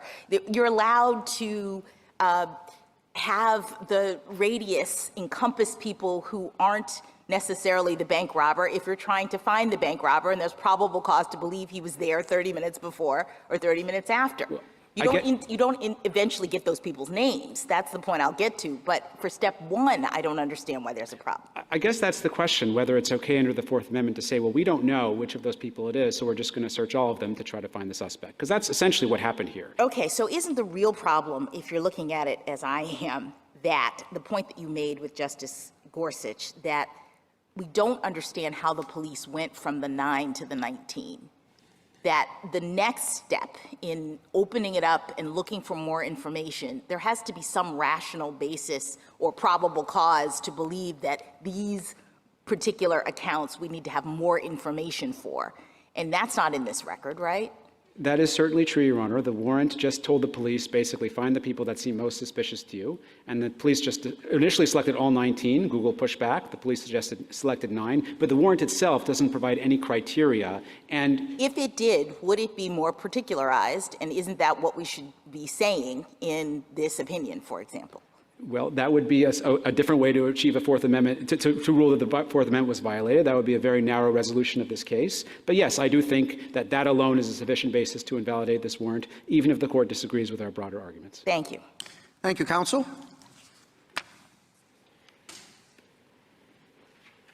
Mr. Fagan? Thank you, Mr. Chief Justice, and may it please the court. As I think Justice Jackson was just getting at, petitioner here is asking for an unprecedented transformation of the Fourth Amendment into an impregnable fortress around records of his public movements that he affirmatively consented to allow Google to create, maintain, and use. In doing so, he would make that fortress so impregnable that not even a judge's warrant for even a moment of the public location of someone who, again, affirmatively opted to allow Google to have those records and to access them would be available to law enforcement. That's a debilitating and counterintuitive reading of the Fourth Amendment that would impede the investigation of kidnappings, robberies, shootings, and other crimes, and would implicate any number of practices that I think opposing counsel kind of just waved his hands about, like tower dumps. Frankly, Mr. Chief Justice, I don't know how he concedes exigent circumstances, because under this court's recent decision just this term in case against Montana, we need reasonable cause to believe that there's a necessary search, and under his view, this would be a search of everyone who has location history stored with Google, and I think he would have to say that we don't have reasonable cause as to each one of those people. And the way he is trying to achieve that counterintuitive result, I think, rests on two fundamental misconceptions that have been emphasized this morning. One is that this is like uploading your own content to a storage locker. Even Google doesn't treat it that way. If you see it, if you look at Joint Appendix 55, you'll see that Google separates out user-created content from other kinds of content. The second main misconception here, if I might just continue for 1 second, is that this would implicate all sorts of other types of data in which the court has found more of a reasonable expectation of privacy, like email. Location history is different. I'm sorry, Justice Thomas. Mr. Fagan, would you address Justice Alito's point as to this being an advisory opinion? Frankly, Your Honor, we attempted to warn the court about that in our brief in opposition. If the court wishes to dismiss the case as improvidently granted, we'd be fine with that. I do think there's really no chance the opinion here would make the officer's actions here unreasonable. Petitioners suggesting now some kind of new kind of warrant requirement exception to the good faith exception. I don't really understand how that would work or what the contours of it would be, and I don't, what does it mean to have a new kind of warrant? At bottom, we just don't think there's anything that's going to happen here other than an affirmance, so you would essentially have something that looks like an advisory opinion. I mean, I suppose the court could say that the theoretical chance that something might happen is enough to keep this case alive, but I don't think that makes a great deal of sense. Additionally, the policy, Google's policy has changed, and would you compare that policy to this and the effect of that change? Do you mean the pushing out of location history so it's now stored on the phones? Exactly. Well, I don't know that it would make a Fourth Amendment difference if Google were still able to comply with these warrants. But Google has represented to us that as of 2023 and that change that it made, it is no longer able to comply with the warrants, and that makes the difference. I'm sorry, Your Honor. But otherwise, if this were information that were exposed to Google, I think it's an important feature of the warrant here that Google is actually the one doing the filtering on Google's accounts. As to any account except for the 19 that were additionally returned, and of course they were all anonymized, and they were truly anonymized. Their expert, if you look at page 288 of the Court of Appeals Joint Appendix, admits he wasn't able to specifically identify even the 3 people he was talking about.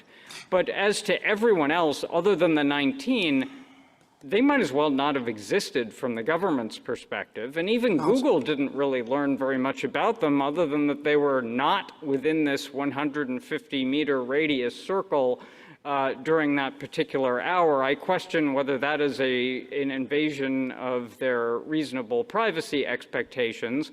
I think clearly not under this court's decision in Knotts. That's a public place. These were public movements. Counsel, if I could interrupt. Sorry. One of the central concerns that's been voiced, of course, is what's to prevent the government from using this to find out the identities of everybody at a particular church, a particular political organization. What are the restraints that would prevent that from becoming a problem? Well, number one, Your Honor, would be the Stored Communications Act, and I respectfully disagree with Petitioner's counsel. I mean, we have a somewhat different reading of the Stored Communications Act and exactly what it would require under these circumstances, and I know it's a statutory protection, but I disagree with counsel that it sets some kind of Fourth Amendment floor. The court basically rejected that position in City of Ontario against Kwan, which also involved the Stored Communications Act. Well, put the statute aside, just in terms of the Constitution. Putting the statute to the side, I mean, first of all, I don't think that there's any kind of categorical protection around something like a church. I mean, unfortunately, as you saw with Dylan Roof, we can have a shooting at a church. If he'd gotten away, I would have thought this would be a law enforcement technique. So you don't think there's any constitutional protection from such organizations to be subject to focused surveillance that would cover everybody in the particular location? Well, I think one avenue that the court has potentially held open, number one, is the amount of time for which the government could look. I don't know that the government could see everyone who came into a church at any time. Well, but if the services start at noon, they can go from noon to 1, however long they take. So let me make a few points on that, Your Honor. First of all, someone doesn't want it known that they're going to a particular place, like an abortion clinic, for example. They don't have to enable location history or keep it on while they're visiting that location. I mean, if there were a surveillance camera at a bodega across the street from the church, that could also see everybody who came in, and I don't think there'd be a claim to Fourth Amendment protection from government review of that. The second thing that I think I would say is that this has been the degree to which someone can really be located in a particular location, I think is somewhat overstated in this case. If you want to look at the sealed volume of the Joint Appendix Volume 3, you'll see that usually there's a fairly wide confidence interval of close to, like 30, 40 meters for everyone. So, and that's only, that only describes a circle with a 68% probability of containing them. So it's difficult to know exactly where they are. I mean, we can't rely entirely on good faith, but the point is not that they're looking for a particular individual, but they want to have a catalog of the people who go to a particular location. And it seems to me that that's a realistic problem. Well, Your Honor, first of all, I mean, that can't really happen under the Stored Communications Act. Well, again, and put the statute to one side and just focus on the Constitution. Okay, and the second thing I'd say is, I would focus on this particular case, and in every case in which this has come up, the government has gotten a warrant because it's just easier to get Google to comply if we do get a warrant. And if you want to put the warrant aside, Your Honor, I do think that what really matters here is that people have affirmatively opted in. Only 1/3 of active Google account holders do that. So to prevent surveillance of sensitive locations, you have to rely on the fact that people are going to turn off something that many, if not most people, find is an important service. Well, Your Honor, I do think if you wish to conceal that you are at a particular location and you are effectively shouting and broadcasting your location to Google, and that Google is creating, maintaining, using for any number of its own purposes those records. I mean, Google could send you an ad saying, hey, I see you go to... Mr. Fagan, I'm sorry to interrupt, but I got to think the answer to the Chief Justice's question is yes. This isn't a search. You don't think it's a Fourth Amendment search at all. You don't need a warrant. And yes, if we want to determine everybody who is at a church or a political rally or the abortion clinic or anything else like that, we can do that, as long as we can get Google to comply. Oh, and we might have a few tools besides warrants to get social media companies to comply with governmental requests. So I do think that effectively is our answer, Justice Gorsuch. Okay. I'm not walking away from it. I'm simply noting two very important features. I understand that, but that has to be your answer. And then there's a little tension in your argument as well. You're saying the sky will fall if you can't do this. That you started off with that. That was the very first point you made, how important this is. And then in the next breath, you said that Google can no longer provide this information because it has reconstructed how it operates.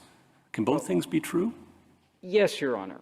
And here's why. I think a lot of the arguments that are being made here today and are made in the briefs, if accepted, and I think, again, this is something Justice Jackson was getting at, would have a debilitating effect on a number of other law enforcement techniques. Like looking at email. So email, Your Honor, we get a warrant for email. But again, you don't think you need one because they broadcast it, as you say, to Google. It's subject to very similar terms of service. That's not correct, Your Honor. We view email differently, and there are several reasons. How about Google Documents? How about photos? We view all of those differently. So it's and there just are location data that's different? Yes. Okay. And this court has made clear that it's different. So in Knotts, the court makes clear that... Could you just footnote that answer? Are they different because you treat them differently, or are they different because something in your theory doesn't apply to them? Your Honor, I was just getting to that. So we think they're different because the court has always treated like the contents of one's personal thoughts as recorded differently from one's exposed public location, which is all that's at issue here. At least How about a calendar?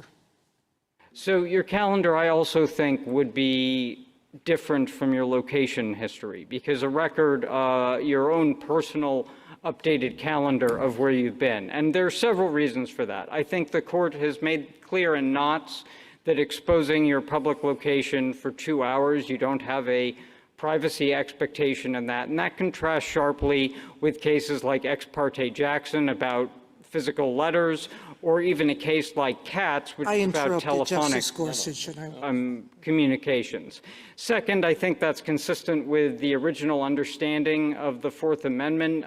Justice Thomas gets into this a little bit in footnote 8 at page 351 of his opinion in Carpenter about how the original focus of the Fourth Amendment was protecting personal confidences. He was a dissent there, though.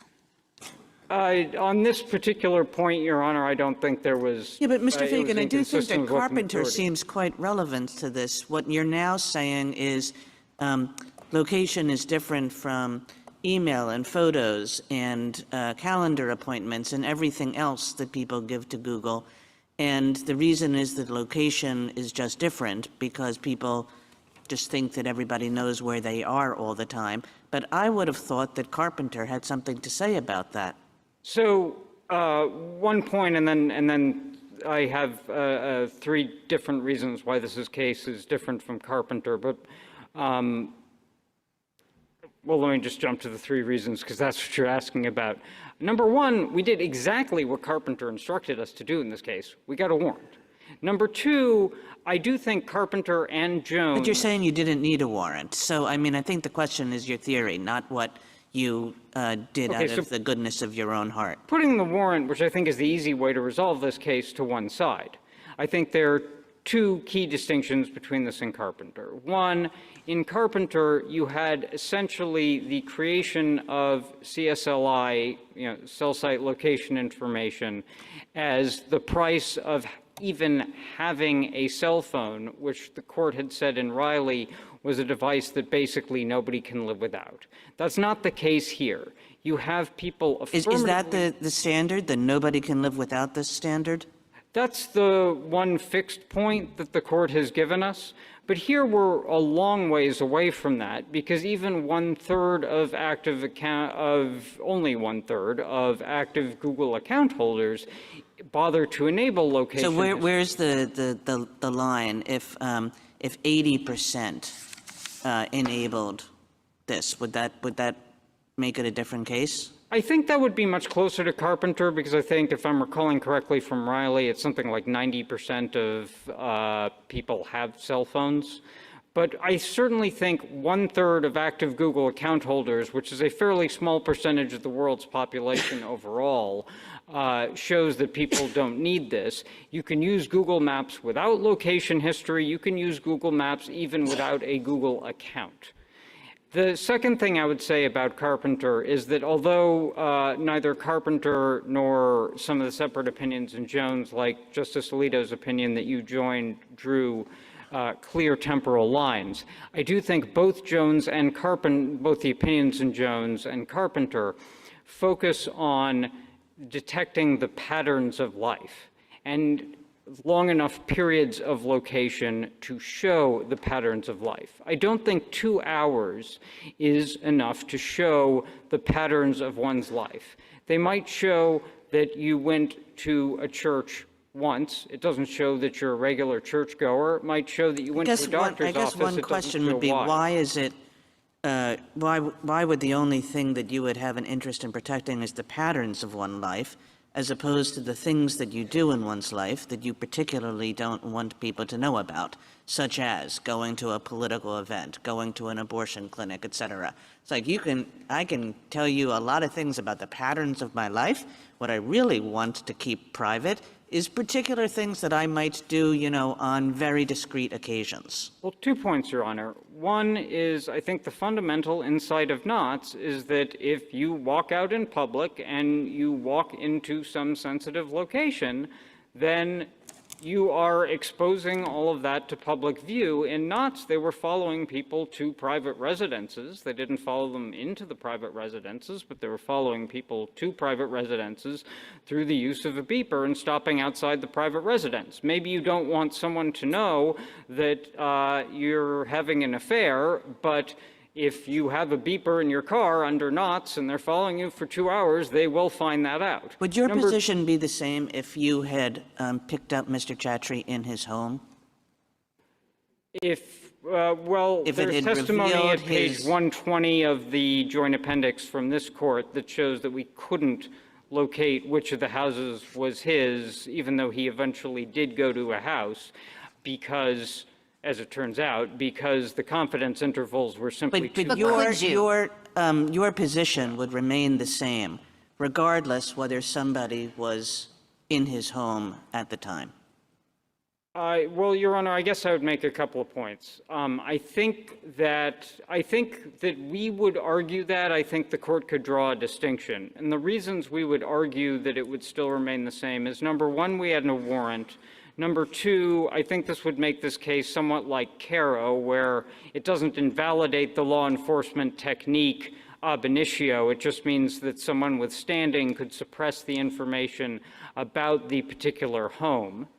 And number three, I think this is distinct from other home circumstances precisely because of the opt-in and the fact that the person is advertising the fact that they are at home, sharing that with Google, and Google could say, Google could say, I see you go to church every Sunday, maybe you'd be interested in this particular religious item. Google could say, I see you're often in the house on Saturday mornings, maybe you'd be interested in this particular thing that could be delivered to your house on Saturday mornings.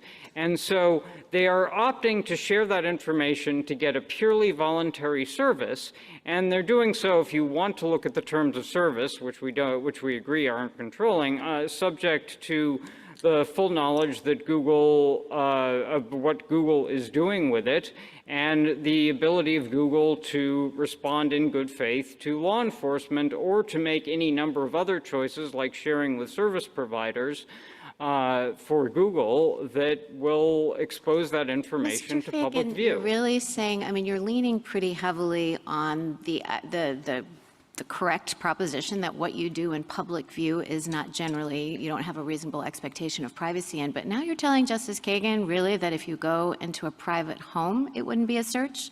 If you trace location services? I understand in this case. And is that true that in this case you're saying you didn't pick him up in any home? Well, Your Honor, he eventually stopped at the end of his journey away from the bank at a group of homes, but there's testimony, this is page 120. But not inside the home. We couldn't tell which home he was even in. Okay, but you really are saying that you could track someone going inside a home. Justice Sotomayor asked Mr. Unikowski about movements inside a home, movements to the bathroom, movements to the bedroom, all of that, if the confidence interval is narrow enough. Your Honor, I think what I'm saying is two things. One, I do think we could have done that here because of the warrant.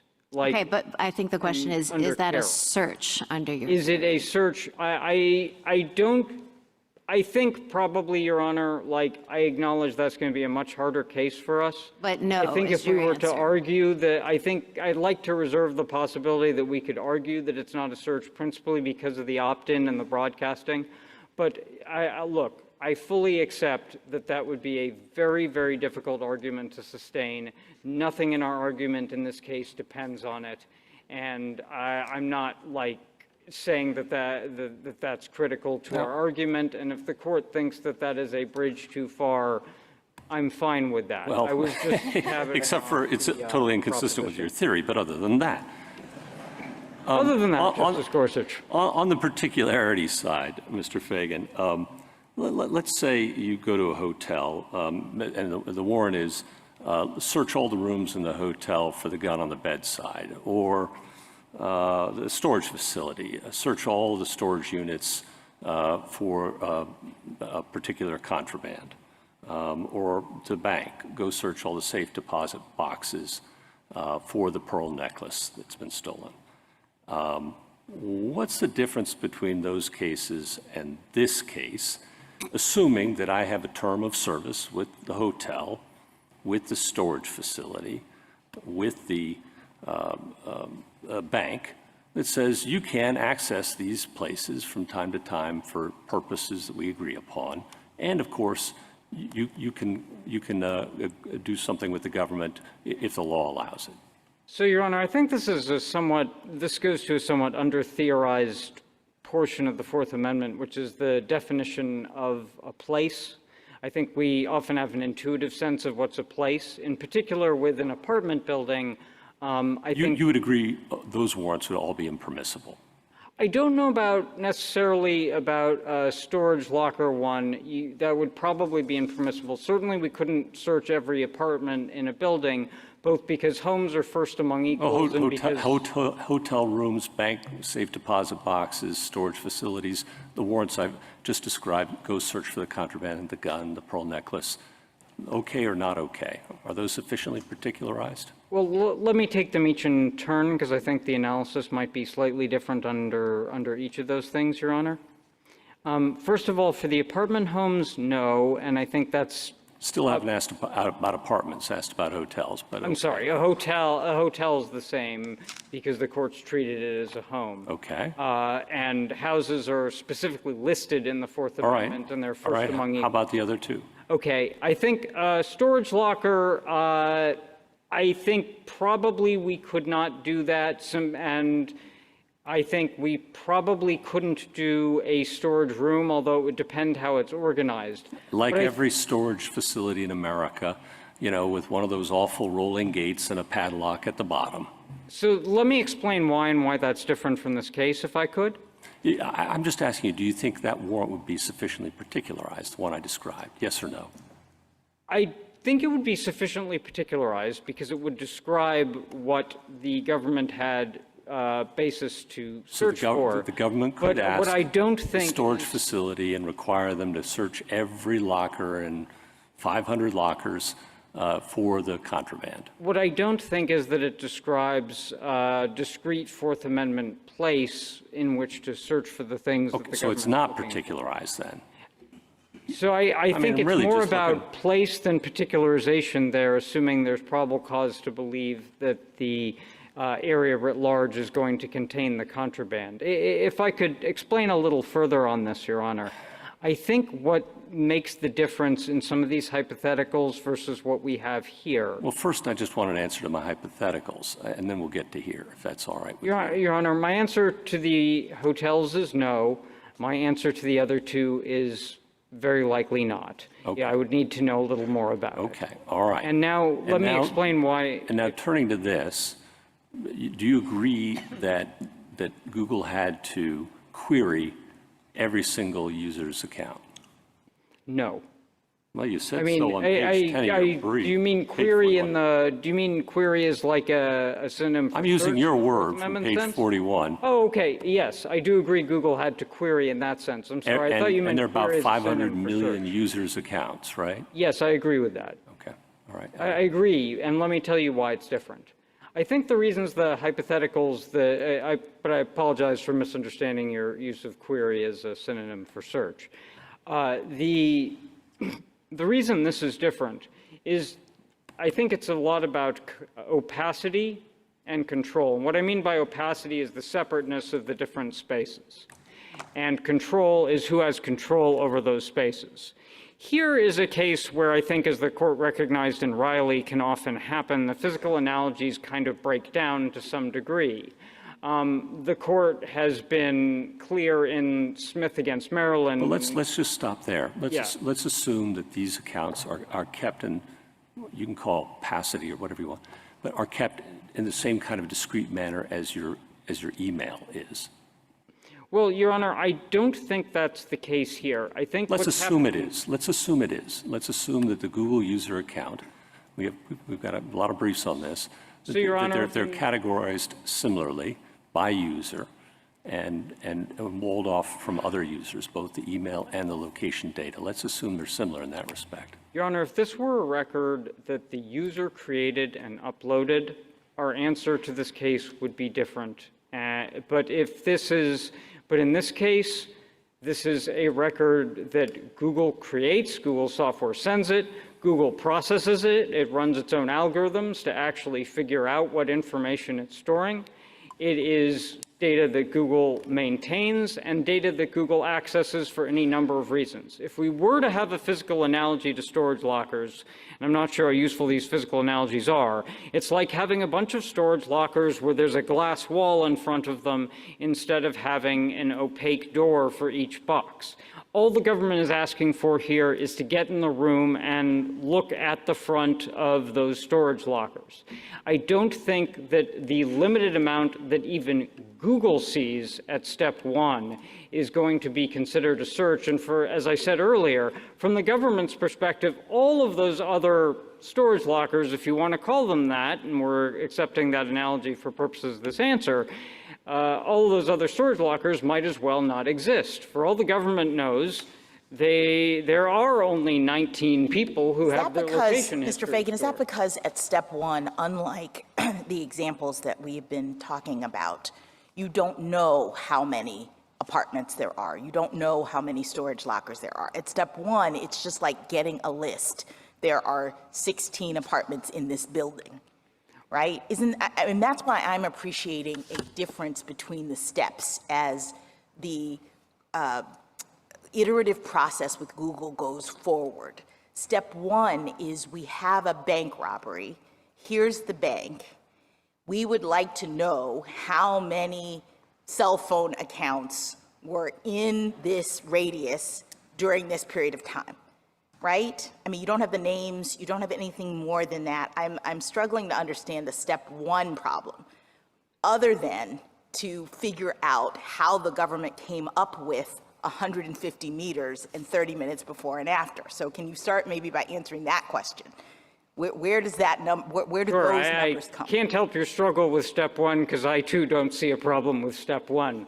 But the 150-meter radius and the half an hour before and half an hour after were based on wanting to exclude, there's some testimony in the record about this. They did want to include the church because they had testimony about a suspicious car that had been parked at the church. And they thought the robber, as it turns out correctly, might have come from there. So evidence was presented to the magistrate. The reason why we're making the circle this big to include these structures is because there could be some connection to this robbery. I don't believe that evidence, that particular reason for including that was presented to the magistrate, okay. No. I'm just explaining to you how they got 150 meters, and half an hour before and half an hour after allows you some information about, for example, there was a reference, and the magistrate did learn this, to co-conspirators in the demand note, and you might want to see if someone dropped the robber off or someone picked up the robber afterwards. You want to know more about the movements around it. The advantage the magistrate has that I think is difficult for a reviewing court to replicate is knowledge of local conditions and realizing that 150, if I could just finish the sentence, Your Honor, Sure. 150 meters in Midlothian, Virginia isn't likely to turn up the entire phone book. Thank you, counsel. Justice Thomas, anything further? Justice Alito? You've been asked quite a few questions that analogized what happened here to searches, old-fashioned searches of physical places. So searching the room of everybody in a hotel. If that happened, I think there'd be an awful lot of angry hotel guests, all of those who had nothing whatsoever to do with the crime. Here, Mr. Unikowski says 500 million people were injured when there was a search for their data, even though it was completely anonymized. How many of those 500 million people have come forward to complain about anything like this, which may be going on every day? Well, I think that's right, Your Honor. I think that points up that if they did want to complain, that would be a separate Fourth Amendment standing question, of course, and I don't think that petitioner here can represent their standing, but one reason they wouldn't complain is, first of all, I don't think this would violate the reasonable expectations of privacy, even if the government were doing it. Second of all, Google was doing it, and it's no different from any number of other things that Google does for its own particular purposes. Well, don't you think that makes a difference for Fourth Amendment purposes? The distinction between a law enforcement officer invading a physical space and a request to a company to conduct a search with which the company complies? Well, not only do I think that, Your Honor, but I think the court has said that multiple times. If you look at cases like Oklahoma Press against Walling or Lone Steer, it's very different when an officer comes into the premises and looks around versus something that functions, although this had the protections of a warrant, in many ways it functioned like a subpoena in that it was the provider doing the filtering and the provider disclosing the records, which limited what the government saw considerably. The only non-anonymized information the government got was for 3 individual users. It didn't know anything about anyone in the sensor vault other than the 19 that were returned for step 1, and as to them, it didn't know their identities. So I do think that's critical. But the argument that he's trying to make about step 1, I think it's very important that it really does implicate tower dumps, for example, because it implicates any number of law enforcement techniques that might incidentally find data about someone else. Even a CSLI warrant, you might have a company that organizes its data by tower. And in order to find, let's call him Carpenter, in order to find Carpenter's CSLI data, the company has to search across all of its towers during the time period and figure out which ones are Carpenter and which ones aren't. It's going to learn everything about all its users, in theory. I mean, I'm sure it's using software to do this and having a filtering mechanism, just like Google did here, but it's going to learn everything about all its users for that period of time. I don't know how he'd distinguish that. For tower dumps, I don't know how he'd distinguish. Tower dumps are not before us. Emails are not before us. Calendars are not before us. Photos are not before us. I mean, I understand that if we're going to write a treatise on the application of the Fourth Amendment to the new digital world, we might want to include sections in all of those things. But none of those things is at issue in the actual case or controversy that is before us. You've heard some proposals about narrow theories on which the case could be decided that would, as I understand them, focus on whether there was a lack of probable cause or a lack of particularity at step 2 or step 3.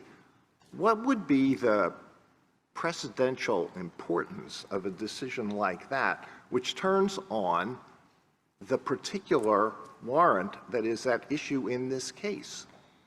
Well, Your Honor, unless the court upholds the warrant, I do think the court needs to reach the search questions in some way, because the court would have to address whether the warrant was even necessary. And I think, as I've tried to make clear to the court, a lot of the arguments that petitioner is making here, while those other techniques are not directly at issue, would have implications on a lot of those other techniques and would create a lot of litigation and have a potentially debilitating effect on law enforcement. But they could even affect such things as visual camera surveillance. But as to the specific question you asked about the particularity at steps 2 and 3, I do think it was sufficiently particularized because you had geospatial and temporal coordinates that showed that these people might be either suspects or witnesses, and the government simply was able to obtain enough information to figure out which of them might have information or be worth identifying. And I think the court's been clear that those are permissible law enforcement interests. The court might say that, I'm sorry. No, let me just I don't want to take up too much time. Let me just ask one final question. Of all of the arguments that the petitioner has raised, which do you think would be the most disruptive of what everybody has understood to be the limitations of the Fourth Amendment up to this point? His argument that this is a general warrant, his argument that he had a property interest in this data that was collected by Google, his request that we treat this search by a company as if law enforcement officers were themselves searching through records. Which is the worst? Is all of the above an option, Justice Alito? I do think the idea that you have a privacy right or a property right and even a moment's worth of location history could be debilitating to all sorts of types of visual surveillance. The agent theory could debilitate subpoenas. The property theory, I don't even know where the Fourth Amendment goes after that. And I do think a lot of these theories are, and the general warrant theory that Your Honor mentioned, I think would call into question how we do a lot of computer warrants. We often name the servers as the place to be searched.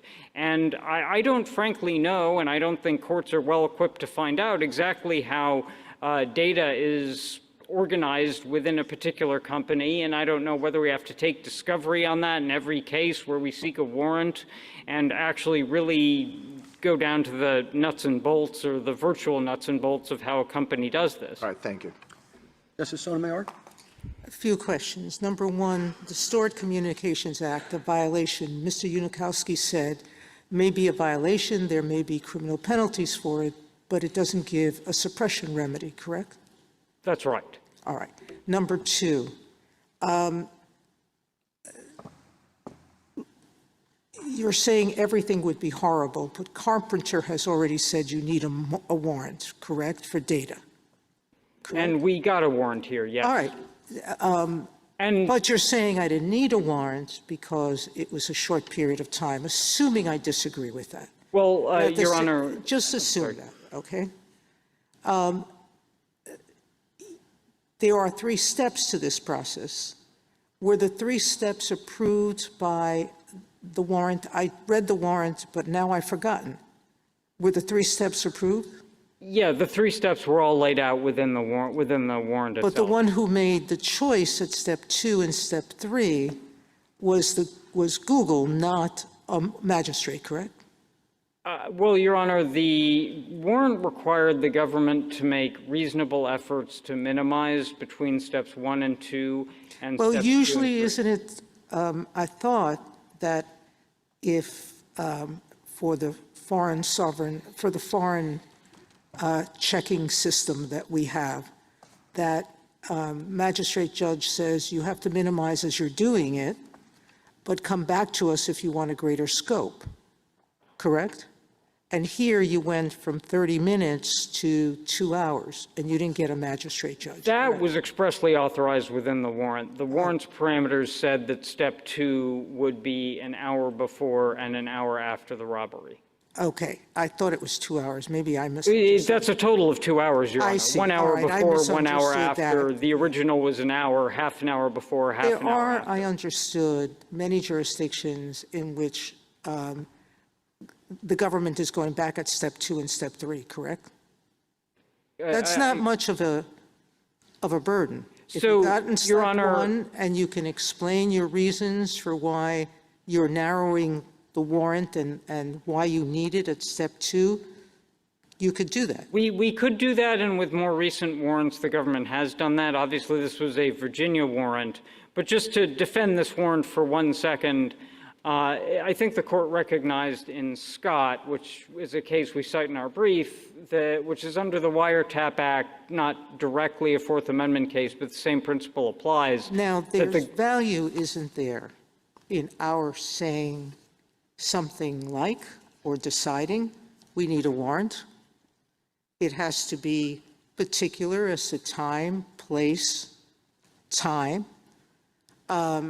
and it has to explain the reasons why those limitations are reasonable, because that's always a part of the warrant search. And wouldn't that have value for the dispute that's going on around the country and between and among judges even on this court? Some said some took your position that there's no right of privacy whatsoever and you don't need a warrant. Others have taken the position that you need a warrant, but you don't need much supervision from the magistrate judge. There is value in our setting the parameters of this process, isn't there? I think if the court were to say something about warrants, that could have value, and I'm not going to claim that the sky is going to fall if we had needed a separate warrant at steps 2 and 3, and a total of 3 warrants. We've actually done that in more modern times.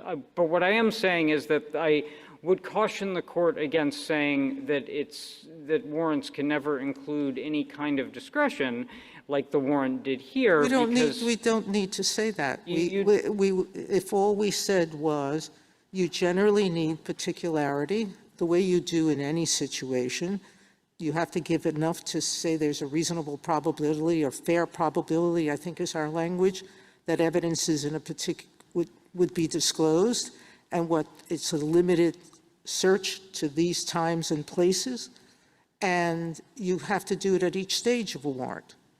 Your Honor, I think we met all of those requirements here. I don't even know if we need to go that far, but you would not be troubled by that rule. Your Honor, you're simply describing what the Fourth Amendment requires. And all right, as we've laid out in our brief, we think the Fourth Amendment satisfies those requirements. Our warrant satisfies those Fourth Amendment requirements. I'm not quite so sure of that because you don't explain why it's narrow, but that's a different issue. Well, Your Honor, if I could be... all right. Justice Kagan? Mr. Fagan, I'm going to give you one of these physical location hypotheticals that you're going to resist, but you'll have a chance to tell me why it's different. But I want to understand your theory, and the easiest way for me to do it is through this. So let's go back to what Justice Gorsuch said. Let's use the storage locker. And there's a storage locker facility in town, has 500 storage lockers, and they have a relationship with the police chief, so that the police chief can come to them and ask the storage locker manager to search all the storage lockers for particular things that the police chief needs. So the police chief goes to the storage locker manager and he says, we're looking for somebody with a particular kind of weapon. You know, we're looking for somebody with a Glock.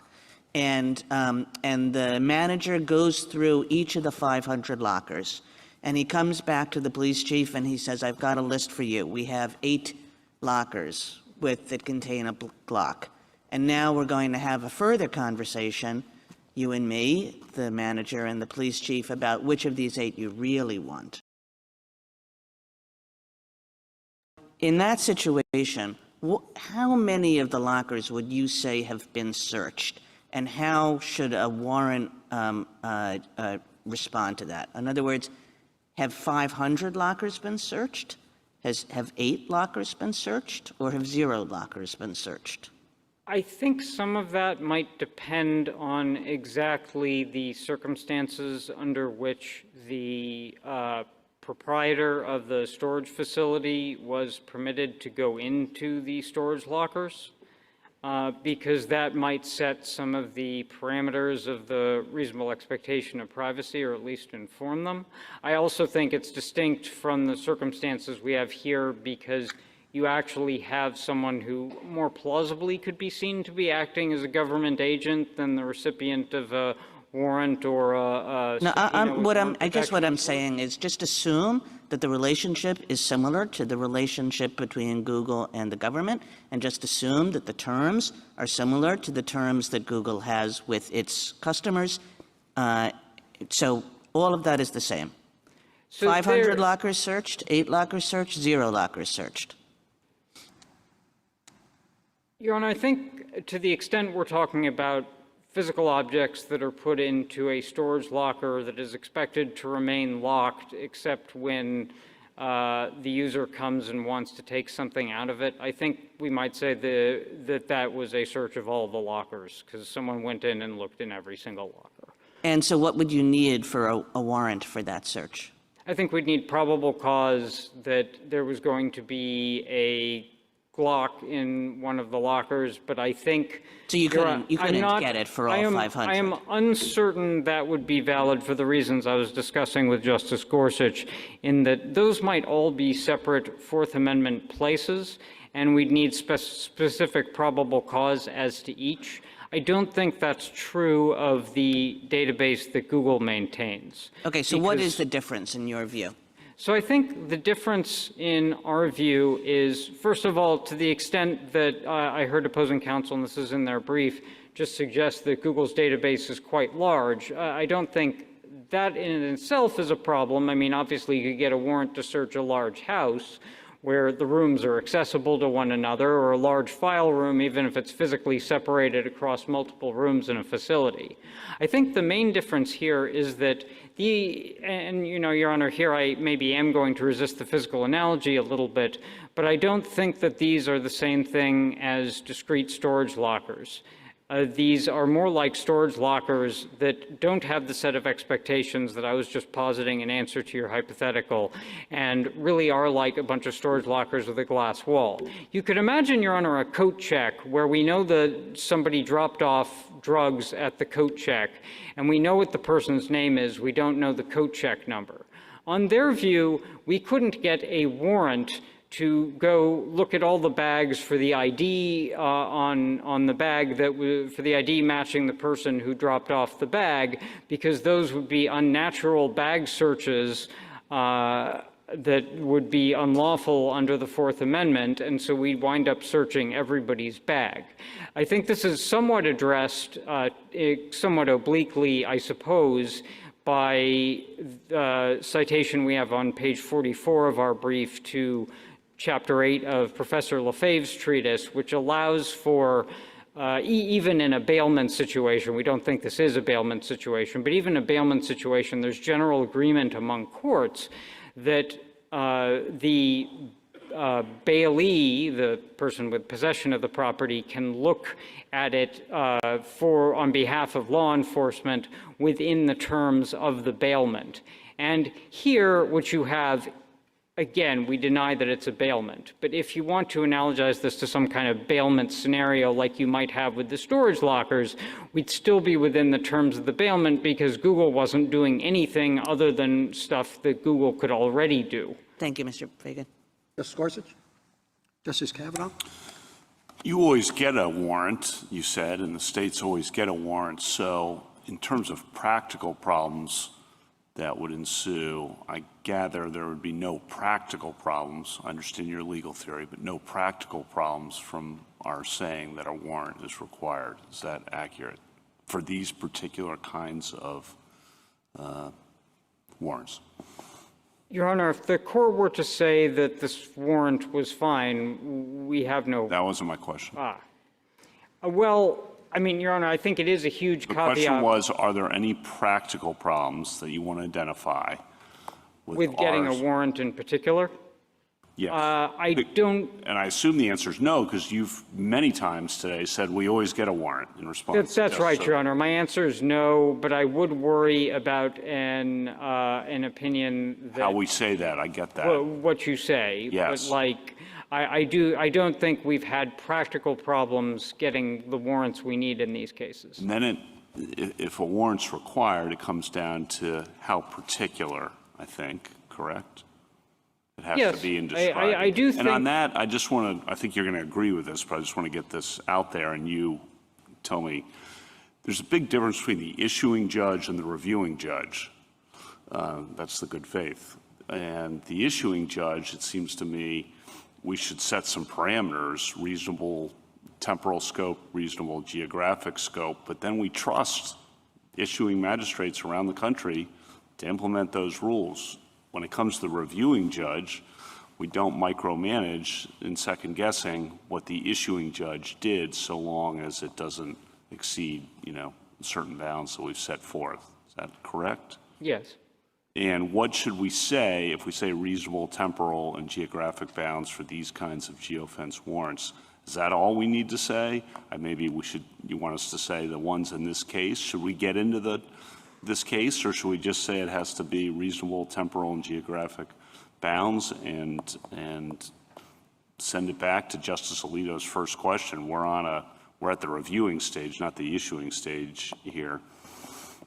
Your Honor, I think that would probably be the better course because I think what this court's centuries, frankly, of Fourth Amendment jurisprudence teach is that it's difficult to put a ton of meat on the bone of reasonableness in this context, or probable cause, or reasonable suspicion, or any of these standards. Yeah, and this is particular. How particular, is 150 meters okay, 200 okay? It strikes me micromanaging that's going to be problematic, and it's really problematic when you're distinguishing the issuing judge from the reviewing court down the road, given what we've said reviewing courts have to be extraordinarily deferential.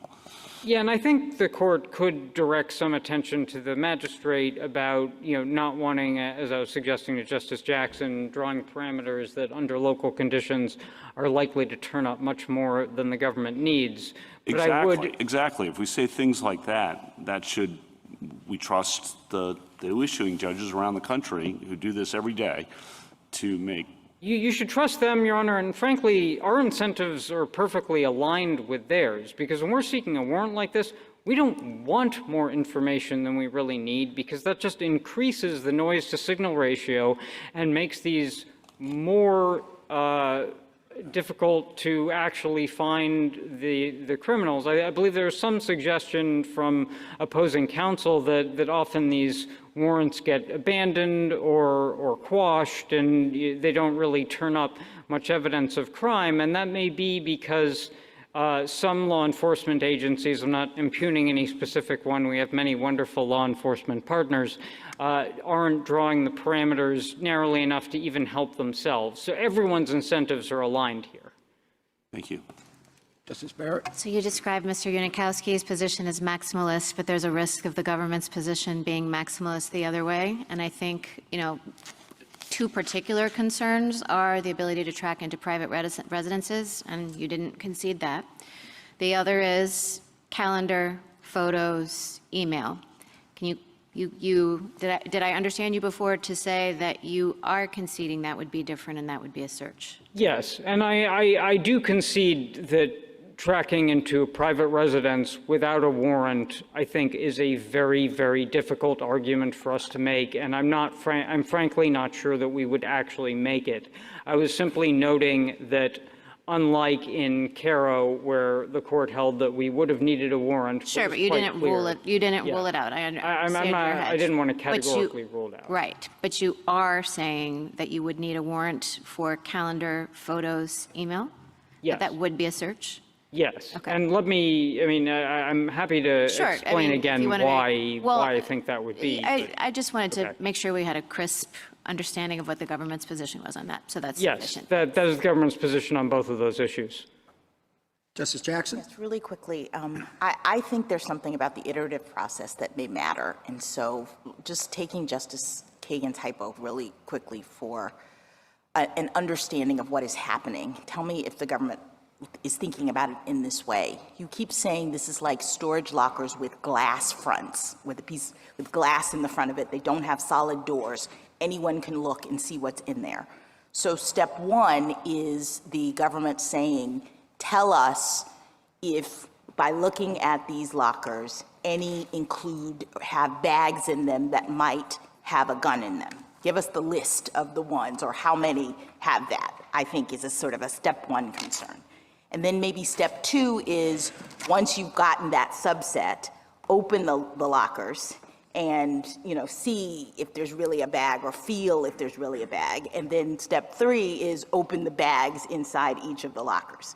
I feel like there's something happening with the way in which Google is providing this information in response to the government that may be requiring more probable cause or more particularity as you go along. So what is the government's thought about that? Your Honor, with my continuing caveat that I think there's a limited utility in some of these physical analogies, I would kind of resist breaking it down exactly that way. I think step one, if we want to use the gun example, step one might be more, okay, you've got a glass partition here, tell us which of them have guns in them. Number two would be, okay, of that subset, continuing to look through the glass wall, you don't even need to open it for this, because this is still stuff that is exposed to your view. Please tell us which of them have a gun and a box of ammunition. And then step three is, okay, for the 2 or 3 you found, please tell us who's rented those storage lockers. Do you agree that you need more to get to each step? I mean, here, what criteria did the detectives use to narrow down the list from the 19 to the 9 to the 3 that were ultimately there? And wouldn't a particularized warrant need to have some criteria in it to guide law enforcement at each of these stages? So, Your Honor, with apologies, I think I need to take a step back and say that I don't really view this as getting more particularized. I believe there was enough probable cause that the original warrant was, and the 19 people that turned up, probable cause to believe those people would be either witnesses or suspects. And then there's a question of how to figure out which ones to follow up on. So what you actually have here is a warrant that I think is fully particularized with probable cause the whole way through. You could have gotten the 19 names from the beginning. I think that we could have, but in order to maximize privacy, what happened here was that the warrant included a minimization requirement on the government at each step, which is akin to the kind of minimization requirement you see in the Wiretap Act. Okay, thank you. Okay. Thank you, counsel. Rebuttal, Mr. Unikowski. Thank you, Your Honor. So I'd like to say a few words about why this was a search, a few words about the warrant, and then finally why the court should decide the case. So first, why this was a search. I welcome counsel's concession from the podium that if there was a search for something else in the cloud, like email or calendar entries or photographs, in that case, there really would be a search and a warrant would be needed. But although I welcome that concession, I just don't understand the distinction that is drawn between those types of data and this type of data for Fourth Amendment purposes, either under a property or a privacy lens. So under a property lens, a person's relationship to their location information is the same thing as the relationship to their photographs or to their email. It's in their password-protected account.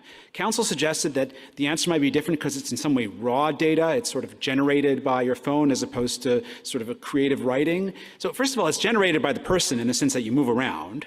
And second of all, I don't understand why that distinction has anything to do with the Fourth Amendment. Just as an example, your Fitbit or your Apple Watch might measure your heartbeat, and that information might be transmitted into the cloud. I still think that's yours, even though it's generated by your autonomic nervous system as opposed to the fact that you've written a journal.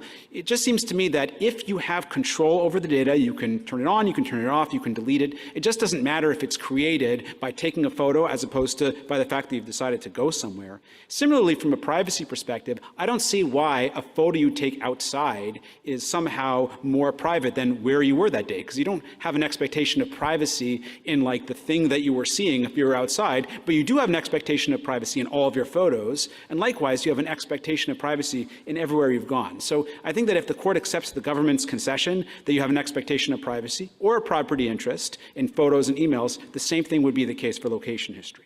Look, as to the warrant, on the step one issue, Justice Jackson suggested that what happened here is that the government received a list of like 19 different people that were in the geofence, but respectfully, I don't think that's what happened. What it actually got is all of the movements of those 19 people within that hour stretch. So it's a little bit like going into 19 apartments and taking a complete inventory of everything in the apartment, but not disclosing the person's name. Because if you look at the record, like all of those granular movements for that entire hour were exposed. And so that's why I think that the Ibarra case is directly on point here. You don't have probable cause to search based on someone's proximity to the crime. What happened here is each person's, what we regard as a virtual storage locker, was searched solely because of their proximity to the crime. And because their movements within the hour were exposed every 2 minutes, that's different from simply identifying which accounts were within the geofence. It's really exposure of information about them. And although it's nominally anonymous, the record shows it's actually quite easy a lot of the time to figure out exactly who a person is based on a relatively small record of their movements. But look, I've heard some questions from the bench today about steps 2 and 3. There's clearly a constitutional problem with those steps. I mean, as Justice Jackson suggested, the warrant wasn't particularized. There's no criteria given for identifying those people. In terms of how to decide this case, I think it would be a very significant case, giving a lot of guidance to the bar, if the court says, 1, a search happened, and number 2, at step 2 and step 3, at a minimum, there was a problem with the warrant without reaching some of the broader questions about general warrants or particularization if the court is inclined to resolve the warrant question narrowly, because the government has a lot of very striking arguments on the warrant issue that can have significant implications. One is that Google wasn't acting as the government's agent, so it makes a difference that Google pushed the button as opposed to the police. Another argument that's made is that the fact that software is conducting the search is constitutionally relevant, which could have revolutionary implications when AI is monitoring everything we do as opposed to a human being. Also, the arguments that as long as something is nominally anonymous, that makes the Fourth Amendment difference, which also can have radical implications when de-anonymizing someone is very easy. So all of these arguments that the government is using to defend the earlier searches could have very broad implications. So if the court believes that the warrant is unconstitutional at step 2 and step 3, it has the option of just setting aside those broader questions and deciding the warrant issue narrowly, and also deciding that's a search. That would be more than a broad enough opinion to be useful to the bar. And I guess on the final question of whether the court should decide the question presented, look, it's very hard to see how the court could decide a question like this outside the context of a motion to suppress. If the court says the good faith exception applies here, it'll apply in every single case. I mean, Justice Alito posed the question of what about all the other people, the 500 million people who were searched? Well, number one, they're not told. All of these warrants are sealed. The reason the outcry doesn't exist is that no one knows that thousands of times per year their accounts are being searched. Second, a 1983 claim by any of those people against the detectives would clearly fail on qualified immunity basis. So really the only way these issues will be litigated is through a motion to suppress in a case exactly like this one.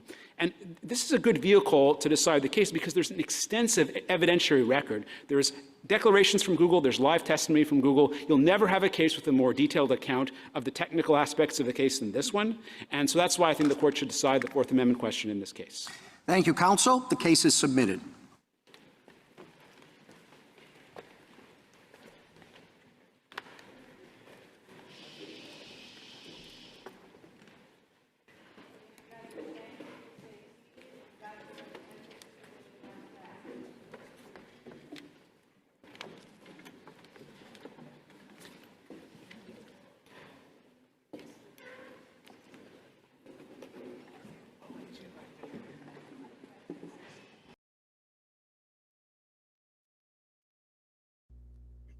Okay, guys, that was the end of the hearing.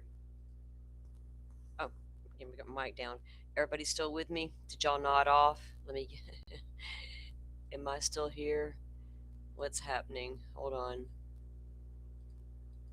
I don't know where my image went. I'm gone. That's wild.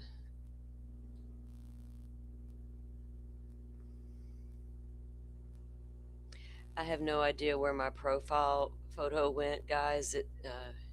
It's just gone from the screen. Look, everything else is still here. Lord, I don't know where I went though. Oh, maybe I do. Hold on.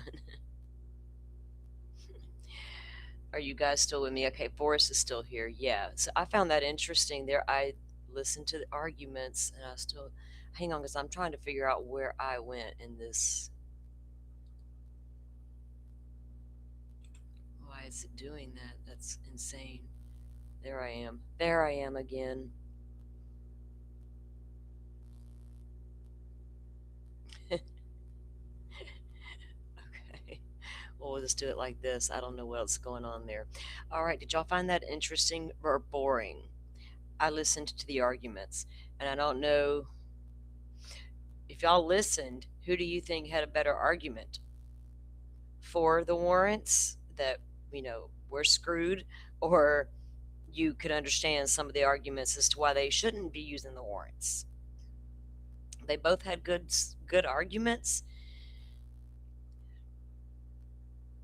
but the the arguments overall won't matter. They need to. This case is at hand, right? This particular case, and one key thing about this case that didn't come to almost the very end there, they didn't obtain new search warrants at step 2 and step 3 of the overall 3-step process. They're claiming that Google just continued to narrow down on their own, or the machine did it, right? And we got to let machines do what machines do. No, that's not the case. You needed to continue to obtain new warrants. We even saw that in the Brian Koberger case. Each time they had to change, they had to get a new warrant for a lot of things because time parameters might change or a specific thing that they were looking for might change, which then caused a lot of speculation in the case docket, like why are they doing all this? But all that matters. They didn't obtain warrants in step 2 and 3. And my biggest problem, I guess, with these geofence warrants, first of all, what good are they anymore if everybody's turning off their history when they're going to commit crimes? They're not going to be in the geofence warrant. But not everybody is smart. Remember, we got dumb criminals are everywhere. So they're leaving their phones on. Once they obtain the geofence warrant and they get all those numbers, whether it's 5 or 50, how do you decide which ones to look at, to narrow down and investigate? That's where the problem lies. I have 10 names. Which one is most suspicious? Do I go by their name alone? Do I look up where they live and let that determine what my next step is? How do they go to the next step, right? How did Google determine, because they got you down within 3 meters of where you're standing, where you're at in the backyard? Did they keep narrowing it down for law enforcement, going, okay, this phone was here, and then oh God, he's right there where you guys said the crime happened, now he's leaving. How do you know which name to go look at? That's a problem. And then you better hope you don't get a cop with tunnel vision or a cop willing to plant evidence to get his man. We can't look at the scandal. Sheriff Nanos is all in brawl. We cannot say bad cops don't exist, and we just can't. We have to be super careful with our Constitution and the rights, because all these justices were going by, not feelings. Can't go by feelings. The feeling is we caught the bad guy. They were breaking down the letter of the law and what is constitutionally required to conduct a search on the private citizen. That is a concern we should all have regardless. And another thing, some of these apps require you to use. I don't turn my location on. My Wi-Fi is not on. The less they need to know about me, the better, because I consciously think about those things. Everybody's screaming for the past 2 years, well, we should just expect it. I pay attention when my phone asks me, do you want to share? I'm like, oh, hell no. Do you want to do? No, I don't want to do all that. Stop asking me. Quit nosing around in my life. But if I use Life 360, for me and my son, my location has to be on. Therefore, I have to turn it on to use this app. I should expect a privacy right expectation. Now that data is stored on my phone and not on a Google server. But suppose I use my phone and I'm in your geofence warrant. How do you know to come look through my phone further?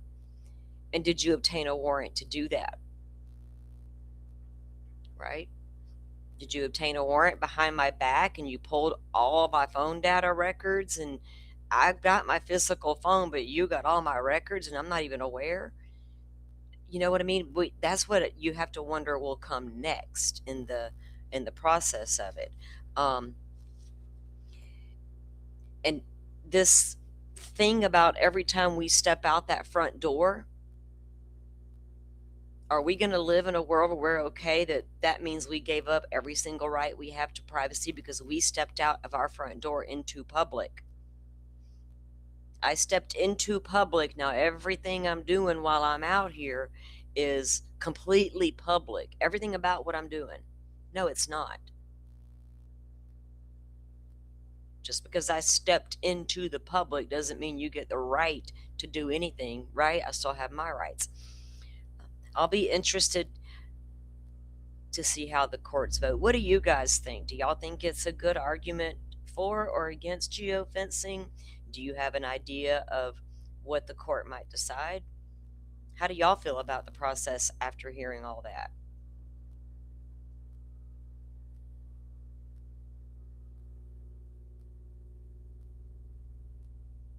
And in the initial query by Google, all millions of users, and just to see if that one needle in the haystack might be there, you know, just because they get back to your name, yes, they now have to go find evidence you did anything, but how are they obtaining the warrants to try to figure out if you did anything or not? My biggest concern still is how do you pick out the right number out of a geofence warrant to go conduct an investigation on that person? You know, just like with IEGG, comes back with your name, they can't arrest you because of that. They better find some other stuff. If they hadn't had the sheath in Coburger, they never would have got an IgG return to start with. So a lot, DNA is huge in IgG specific cases, but in these kind of cases, you also got prosecutors out there willing to keep this evidence out of court if it shows you weren't in the warrant. So, you can't be, it's weird. It's a weird gray area in my opinion, but I don't know. So we'll have to wait and see. The court should have a decision around June or July. And I'm going to have to go back and look in this case because we have the case docket. I would like to read the amicus brief by Google, read the briefs that they put in there. Everybody's so curious as to what Google can and can't do, what they actually, I don't think any of us really truly know what Google's doing and not doing. I don't think Google wants you to really know. But we are living in a false world right now where we're going to pretend at the moment it's okay to give everything up to Google, an entity, and expect no privacy because I opted in. Well, I had to opt in to track my kid while he was away or at a festival or something so I can make sure he wasn't caught up in a mass shooting. Don't take me to court, y'all. I'll let it roll, right? Now you got my location data. I get it, it's stored on my phone, but what if you come with a warrant for my phone? What did I do that was so suspicious besides show up in this area where a crime happened? Okay. The legal argument alone is challenging for the court, right? And it sounds like some of these justices may be split on their decision. And you think during round one, when the government's giving their theory that, or first it was like the petitioner, right, for the court, so the case for the court, they're like giving them hard questions. Well, why do you expect this privacy? How do you know that's privacy still? Pushing back. But then when the government gets out there and starts presenting, they push back just as hard on them, right? To try to, do we think that our location data, regardless of where it's stored, is that just as private as your emails? your calendar and your photos? Or is it not as private? Because your photos are stored on your phone. Some of you may store them in the cloud, but they're still stored on your actual phone. Do you have the right to, do you own the privacy to that, or is the government, you're cool with the government looking at it without a good reason, without good standing probable cause? What kind of probable cause do they have to continue to go further, right, as they're narrowing down the suspect pool based out of a geofence warrant 19 to 9? You know, how are we getting there? How are we narrowing all that down? I'd love to know more about that process. So I think I need to pull up and find those Google documents. I think it'll help us understand, a lot more about the Google process too.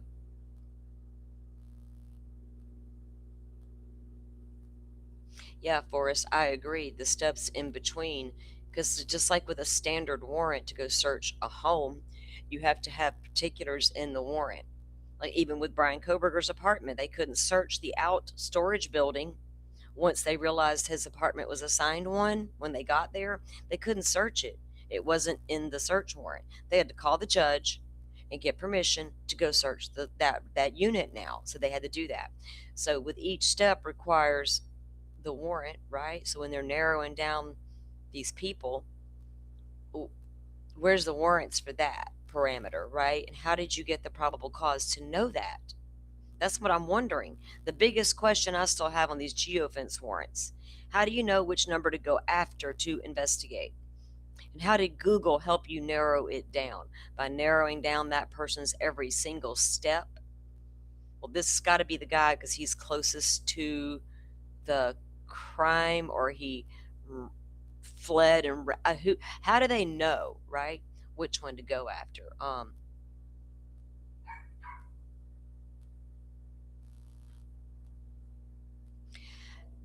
You should expect some privacy though, Jet. You should expect it. People should not be hacking emails. People should not be going in and searching. Would you put up with somebody riding down the road and stopping at the mailbox and taking your mail out of the box and driving away? Punk ass kids coming by stealing checks out of mail. Back in the day, people used to get their checks in the mail on the first, the retirees and the disabled, the punks come along and steal them and run cash them. That's your privacy. So our digital footprint privacy expectation is just gone because it's digital. That's that gray area, Jet. Like I hate that people feel like that's how it should be. But because it's on the internet, it's fair game at all times. And it shouldn't be that way.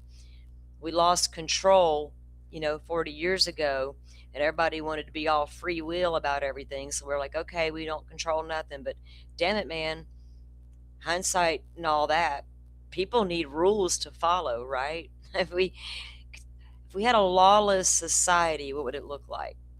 We don't have a lawless society. But society should also expect some privacy along the way. Big bad government cannot be that intrusive. We don't live in that kind of country. And I don't think we want to live in that country where they get to do whatever they want because they're the government. And we have no say so. We're heading in that direction, y'all. And I'm not even political, and I'm trying to avoid the news at all costs on everything political, because I knew 10 years ago where we were headed. I didn't like what I saw, so I turned it off. But all you got to do is look at these no-knock warrants and things of that nature. Are we willing to accept it? Society does have a pivotal role to play in what we put up with, right? We need to exercise our rights, our votes, our freedoms, and don't let nobody come and mess with them.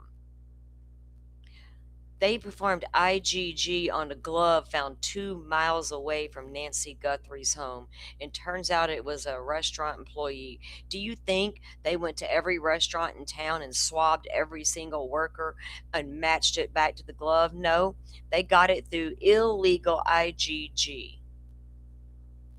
And that poor kid at the restaurant had no idea that day he tossed his glove out.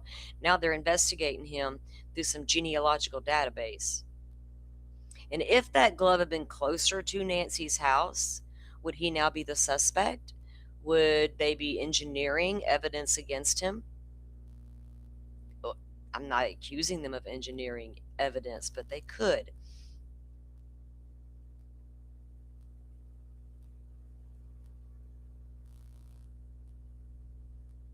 Oh, I understand where a lot of y'all sit. I didn't do anything, so I don't, it's okay if they look at my stuff. They're not going to find anything, right? And I totally understand that. But that's too easy of an explanation for the Constitution, right? We're looking at what the Constitution says is legal and illegal. That's if we go with I'm okay with them looking at all my stuff because it caught the bad guy, then we're just basing it on our feelings. That's where that's the thing. I mean, I understand. Catch the bad guy all day long, even if you got to use nefarious methods, but damn it, man, we're learning about these methods, right? And at some point, if we don't put the brakes on them, it's going to get worse. Then you can't walk out of your home and voice your opinion because we done let so much of our freedoms go by the wayside in the name of our feelings, right? And we got caught up in that our feels 40 years ago, and America never looked back. Well, I think now they're going, oh my God, we should have steadfast in our beliefs instead of giving in. That's all I'm saying. We got to sometimes, they're not going to find anything on me either. But I have always been so private and leery of the government as to what their capabilities are. I always, watching in the 80s, watching what was happening in politics and in third world countries and how they had no freedoms in their own country. They couldn't voice their own opinion, couldn't walk out the door and dress how they wanted. They could do none of that. Thank God we could here, but are we headed in that direction? That's what I worried about even back in the 80s, right? And now you get these broad spectrum warrants. And they were going to Google in the beginning without warrants. Then keep that in mind. So that now they can obtain a warrant and put a parameter in, but they're still searching you without a specific warrant to search you. So we're going to let the high court decide it. And then I want to read their findings afterward because it's going to go by the law. I feel like right now they got some of these justices sit on both sides of the fence. Well, you gave up that right. You gave up the right when you said, "Okay, Google, you can have this information." But I have to turn it on occasion because I just have to, right? And I still think Google is retaining that information, even if you're saying store it on my phone. Yes, you can track my location. Yes, it's stored on my phone and not your server, but I don't know if that's true. Every time you walk into Target, does your phone tell you what's on sale today if you have the app? That's geofencing. That's how they decided, oh, that's a geofence. We want a warrant. And can we have your geofence that you're using to sell your customer stuff? Because every time their phone number walks into this building, every single time your number goes near Target, bing, bing, bing, bing, right? How many apps do y'all have for shopping that know when you're coming to the door? Geofencing knows all about you, make your shopping convenient. That's like using a pod for laundry detergent. I'm not so lazy I can't unscrew a cap and measure my own and use precisely the amount I'd like to use instead of what you're forcing me to use in your little stupid pod. Just my opinion. But we had a huge Twitter debate about this in the very beginning of the Idaho 4 case when we found out IgG was used and how.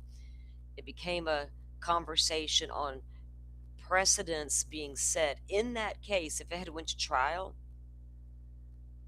what sort of precedents would the Idaho 4 case have set as to how FBI is able to obtain information on a private individual? But we never got there. And then it slowly became something they would talk about in the public. Yeah, we used IgG. That's how Go next question. And now our Nancy Guthrie case. IgG everywhere. FBI, Quantico, hairs, mixtures. Go get them, boys, with your DNA. What? I don't know. I don't have notifications turned on for anything. It's all silent. Everything is silent. But my location is known because I have a child and we track each other. In case something nefarious happens. I don't want to be caught by a kidnapper. My kid needs to know where I was last. I need to know where he was last. But if I turn off that location, I can't find him. He's lost, right? And then I got to call and bug him. But all I got to do is take a quick glance. Oh, he's still at work. He's good, right? You just have to drive by the store and then you get the ads. Right, Forrest, exactly. And like your comment earlier, you can just have a conversation with your spouse, your partner, your roommate, your best friend. The next thing you know, that ad's popping up on your phone. Oh, you want to look at new beds? Oh, you're hunting a new coffee pot? Let me show you one. And you're like, you're listening to my conversation or my thoughts. Which one is it?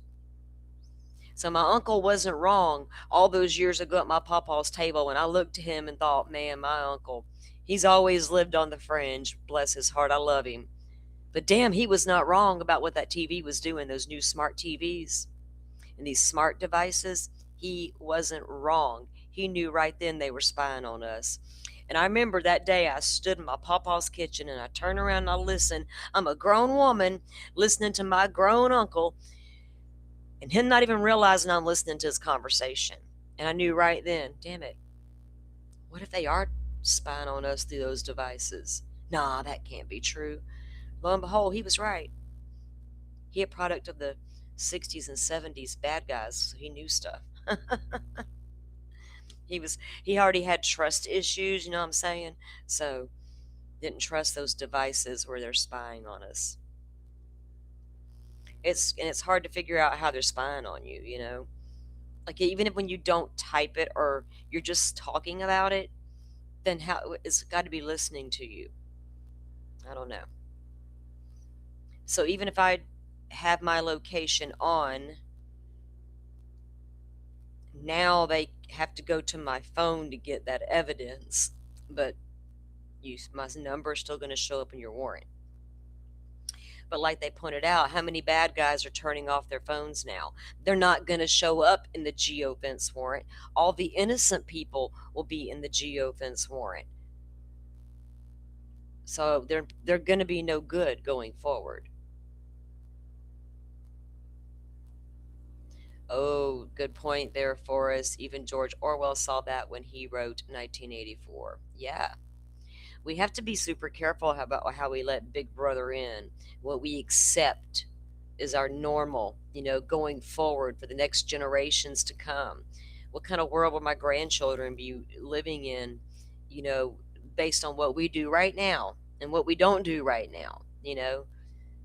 Sometimes we don't think about that. We just are in the moment, and we got to think the big picture sometimes, for sure. For sure.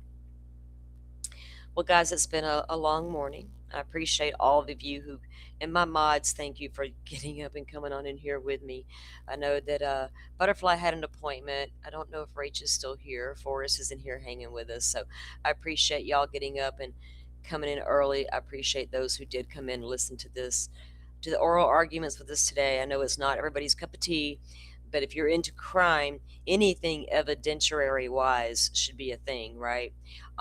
And although this wasn't like outlawing geofence warrants, is trying to determine if this Chatrie should get a new trial based on they should have obtained new warrants, right?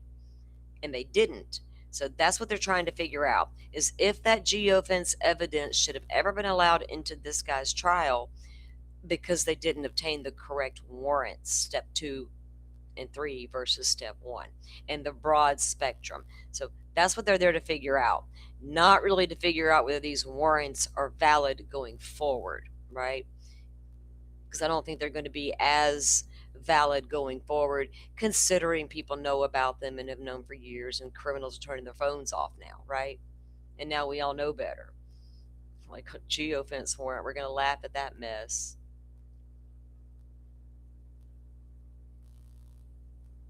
It is important for us, and it will decide going forward.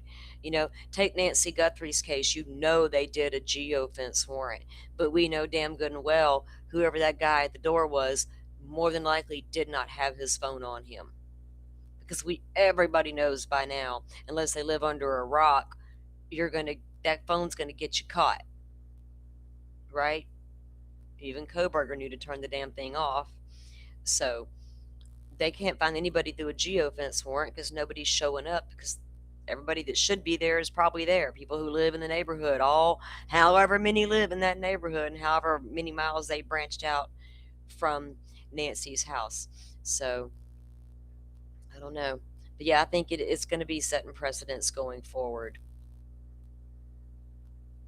Uncle Google gonna get you. And the thing about Google, though, is they do push back, against giving up our information. Also, maybe a little bit of Google's worried that we might realize just how much they are taking from us, right? You're like, oh yeah, you can share my information. And what I always say, no, no, no, no, no, no to everything. But I know in the back of my mind, they're still doing it. They're still collecting certain things on me and sharing and selling and doing all the things and all the things. But that's where it needs to stop. Don't follow me all over town. Tell me what don't unless I ask you, right? Don't come for helping me unless I ask. I don't want to depend on that phone for everything. I'm not a lazy individual. I don't need it for every single thing. Um, it shouldn't be retaining all that information on me to share with lawful search warrants signed by Cash Patel. I don't know. All right, guys, I'm gonna go grab some lunch. Let the puppy outside. It's a pretty day. I'm gonna go touch grass for a while. Couple of things I do want to get to this week that we haven't covered yet, so I'll be working on those and getting those shows set up. I do have some stuff to go over in the Mickey Stein's case. I wanted to talk about a little bit, and like I said, that interview room, guys, last night. If you didn't see that show with Aaron Cross, it was a good show. And let's see.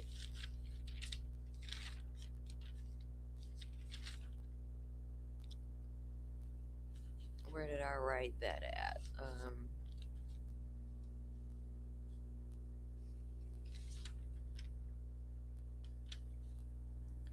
Well, I thought I had it written down, the timestamp when they start the conversation about Nanos's record, right, from Texas and everything.